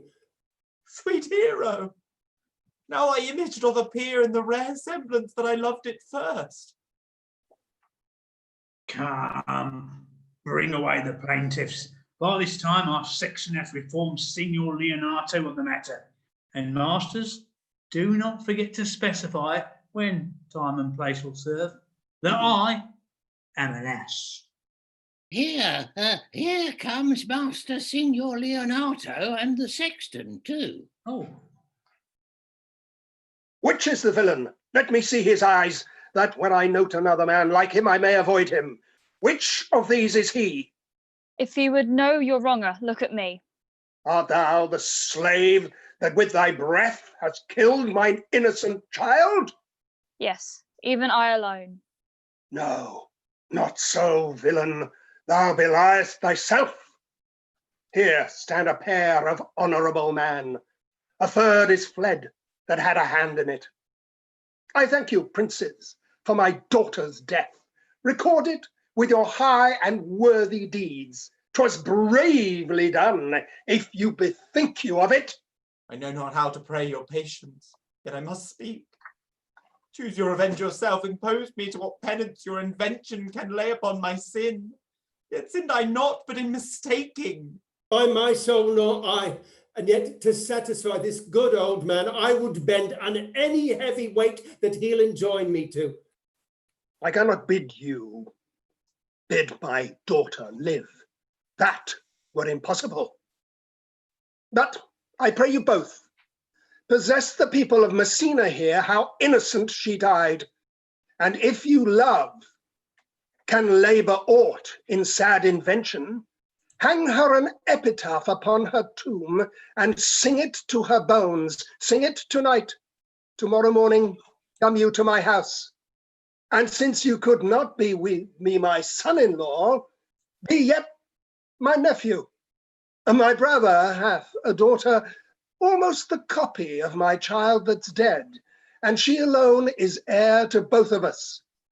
Give her the right that you should have given her cousin, and so dies my revenge. Oh, noble sir, your overkindness doth wring tears from me. I do embrace your offer and dispose for henceforth of poor Claudio. Tomorrow then, I will expect your coming. Tonight I take my leave. This wicked man shall face to face be brought to Margaret, who I believe was packed in all this wrong, hired to it by your brother. No, by my soul, she was not, nor knew not what she did when she spoke to me, but have always been just and virtuous in anything that I do know her by. Moreover, sir, which indeed is not under white and black, this plaintiff here, the offender, did call me ass. I beseech you, let it be remembered in this his punishment, and also the watch heard them talk of one deformed. Pray you examine him upon that point. I thank thee for thy care and honest pains. Oh, your worship speaks like a most thankful and reverend youth. I praise God for As for thy pains. Oh, God save the foundation. Go, I discharge thee of thy prisoner, and I thank thee. I leave an arrant knave with your worship. I beseech your worship to correct yourself for the example of others. God keep your worship. I wish your worship well. God restore you to health. I humbly give you leave to depart. And if a merry meeting may be wished, God prohibit it. Come, neighbour, And they exit. Until tomorrow morning, lords. Farewell. Farewell, my lords. We look for you tomorrow. We will not fail. Night I'll mourn with Hero. Bring you these fellows too. We'll talk with Margaret how her acquaintance grew in this lewd fellow. Now go to Leonato's garden. Benedick and Margaret meet. Pray thee, sweet Mistress Margaret, deserve well at my hands by helping me to the speech of Beatrice. Will you then write me a sonnet in praise of my beauty? In so high a style, Margaret, that no man living shall come over it. For in most comely truth, thou deservest it. To have no man come over me. Why, shall I always keep below stairs? Thy wit is as quick as the greyhound's mouth. It catches. And yours is as blunt as the fencer's foils, which hit but hurt not. A most manly wit, Margaret. It will not hurt a woman. And so I pray thee, call Beatrice. Well, I will call Beatrice to you, who I think hath legs. And therefore will come.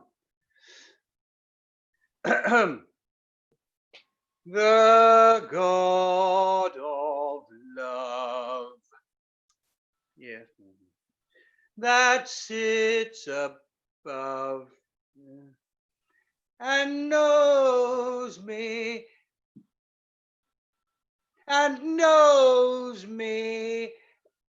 how pitiful I deserve. Oh, I mean in singing, but in loving.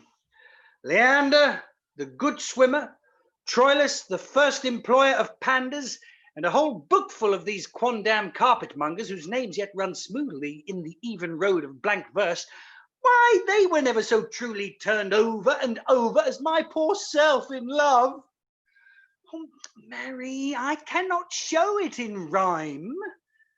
I have tried. Here, look. I can find out no rhyme to lady, but baby. An innocent rhyme. For scorn, horn, a hard rhyme. For school, fool, a babbling rhyme. Very ominous endings. No, I was not born under a rhyming planet, nor I cannot woo in festival terms. Oh, sweet Beatrice, wouldst thou come when I called thee? Yea, Signor, and depart when you bid me. Oh, stay but till then. Ah, then is spoken. Fare you well now. And yet, ere I go, let me go with that I came, which is with knowing what hath passed between you and Claudio. Oh, only foul words. And thereupon I will kiss thee. Ah, foul words is but foul wind, and foul wind is but foul breath, and foul breath is noisome. Therefore, I will depart unkissed. Thou hast frighted the word out of his right sense. So forcible is thy wit. But I must tell thee plainly, Claudio undergoes my challenge, and either I must shortly hear from him, or I will subscribe him a coward. And I pray thee now, tell me, for which of my bad parts didst thou first fall in love with me? For them all together, which maintain so politic a state of evil that they will not admit any good part to intermingle with them. But for which of my good parts did you first suffer love for me? Suffer love, a good epithet. I do suffer love indeed, for I love thee against my will. In spite of your heart, I think. Alas, poor heart. If you spite it for my sake, I will spite it for yours, for I will never love that which my friend hates. Thou and I are too wise to woo peaceably. It appears not in this confession. There's not one wise man among 20 that will praise himself. An old instance, Beatrice, that lived in the time of good neighbours. If a man do not erect in this age his own tomb ere he dies, he shall live no longer in monument than the bell rings and the widow weeps. And how long is that, think you? Oh, question. Why, an hour in clamour and a quarter in room. Therefore is it most expedient for the wise, if Don Worm, his conscience, find no impediment to the contrary, to be the trumpet of his own virtues, as I am to myself. So much for praising myself, who I myself will bear witness is praiseworthy. And now tell me, how doth your cousin? Ah, very ill. And how do you? Very ill too. Serve God, love me, and mend. There will I leave you too, for here comes one in haste. Enter Ursula. Madam, you must come to your uncle. Yonder's old call at home. It is proved my lady hero have been falsely accused, the prince and Claudio mightily abused, and Don John is the author of all, who is fled and gone. Will you come presently? Will you go to hear this news, Signor? I will live in thy heart, die in thy lap, and be buried in thy eyes. And moreover, I will go to thee to thine uncle's. We now go to the monument at night where Don Pedro and Claudio and 3 or 4 with tapers. Is this the monument of Leonato? It is, my lord. Done to death by slanderous tongue. Was the hero that here lies? Death in guerdon of her wrongs, give her fame which never dies. So that life that died with shame lives in death with glorious fame. Hang thou there upon the tomb, praising her when I am done. Now music sound and sing thy solemn hymn. Pardon, goddess of the night, those that slew thy virgin night. From the witch with songs of woe, round about her tomb they go. Midnight assist our moan, help us to sigh and groan. Heavenly, heavenly, graves yawn and yield your dead, till death be uttered. Heavenly, heavenly. Now unto thy bones, good night. Yearly will I do this right. Good morrow, masters, put your torches out. The wolves have prayed a nook. The gentle day before the wheels of Phoebus round about dapples the drowsy east with spots of grey. Thanks to you all, and leave us, fare you well. Good morrow, masters. Each his several way. Come, let us hence and put on other weeds, and then to Leonato's we will go. And Hymen now with luckier issue speed than this, for whom we render up this woe. We now go into Leonato's house, where Friar Lawrence is meeting Leonato, Antonio, Benedict, Beatrice, Margaret, Ursula, and Hero, who is actually covered with a veil. Oh. Did I not tell you she was innocent? So are the prince and Claudio, who accused her upon the error that you heard debated. But Margaret was in some fault for this, although against her will, as it appears in the true course of all the question.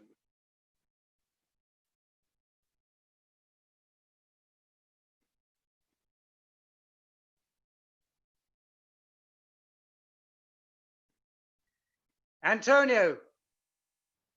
Yes, I am glad things have sorted so well.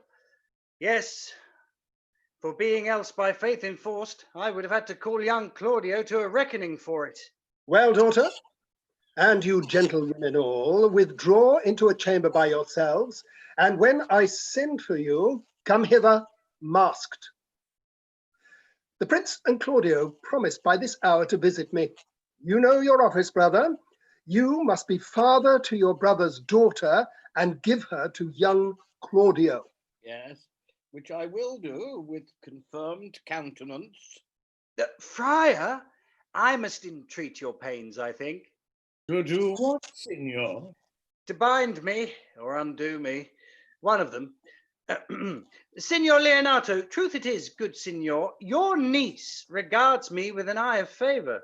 That I, my daughter, lent her. 'Tis most true. and I do with an eye of love requite her. The sight whereof I think you had from me, from Claudio and the prince. But what's your will? Your answer, sir, is enigmatical. But for my will is your goodwill may stand with ours, this day to be conjoined in the state of honourable marriage, in which, good friar, I shall desire your help. My heart is with your liking. And my help. Here comes the prince and Claudio. Don Pedro and Claudio and 2 or 3 others enter. Good morrow to this fair assembly. Good morrow, Prince. Good morrow, Claudio. We here attend you. Are you yet determined today to marry with my brother's daughter? I'll hold my mind. Call her forth, brother. Here's the friar, ready.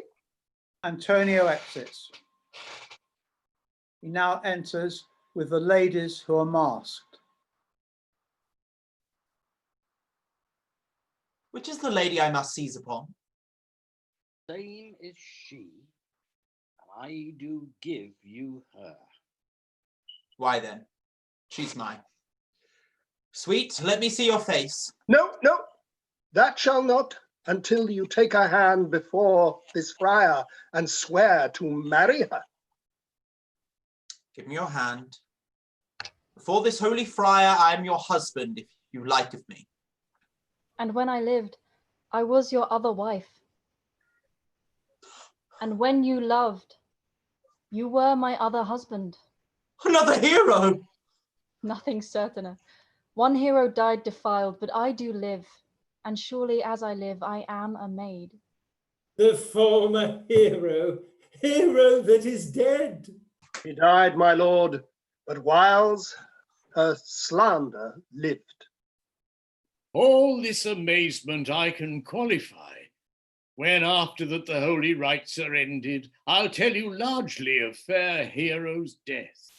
Meantime, let wonder seem familiar, and to the chapel let us presently.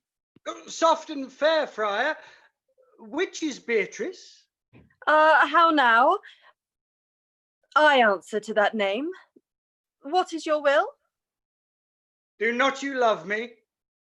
Why, no more than reason. Why, then your uncle and the Prince and Claudio have been deceived. They swore you did. Do not you love me? Troth, no more than reason. Oh, why then my cousin Margaret and Ursula are much deceived, for they did swear you did. They swore you were almost sick for me. They swore that you were nigh well dead for me. 'Tis no such matter. Then you do not love me? No, truly, but in friendly recompense. Come, cousin, I'm sure you love the gentleman. And I'll be sworn upon it that he loves her. For here is a paper written in his hand and hailing a sonnet of his own pure brain, fashioned to Beatrice. And here's another, writ in my cousin's hand, stolen from her pocket, containing her affection unto Benedick. Cool. A miracle. Here's our own hands against our hearts. Come, I will have thee, but by this light I take thee for pity. Oh, so I would not deny you, but by this good day I yield upon great persuasion, and partly to save your life, for I was told you were in a consumption. Peace! I will stop your mouth. How dost thou, Benedick, the married man? I'll tell thee what, Prince, a college of witcrackers cannot flout me out of my humour. Dost thou think I care for a satire or an epigram? No. If a man will be beaten with brains, shall wear nothing handsome about him. In brief, since I do purpose to marry, I will think nothing to any purpose that the world can say against it, and therefore never flout at me for what I have said against it. For man is a giddy thing, and this is my conclusion. For thy part, Claudio, I did think to have beaten thee, but in that thou art like to be my kinsman, Live unbruised and love my cousin. I had well hoped thou would have denied Beatrice, that I might have cudgelled thee out of thy single life to make thee a double dealer, which out of question thou will be if my cousin do not look exceedingly narrowly at thee. Come, come, we are friends. Let's have a dance ere we are married, that we may lighten our own hearts and our wives' heels. Woo! We'll have dancing afterward. First of my word, therefore play music. Prince, thou art sad. Get thee a wife. Get thee a wife. A messenger enters. My lord, your brother John has taken flight and brought with armed men back to Messina. Oh, think not on him till tomorrow. I'll devise thee brave punishments for him. Strike up, pipers! Woohoo! And they all dance. And ladies and gentlemen, that brings us to the end of tonight's performance reading of Much Ado About Nothing. Thank you so much for those of you who have joined us tonight. It's been a pleasure, a wonderful experience, just like it was last night. If you enjoyed it, tell all your friends, and hopefully more people will join us next weekend for Macbeth and As You Like It. And if you really enjoyed it, please do make a donation to the GoFundMe page so it can help kickstart next year's season when we'll see you in the flesh again. And that's it from us, from Rainbow Shakespeare with Love, signing out. Good night. Good night.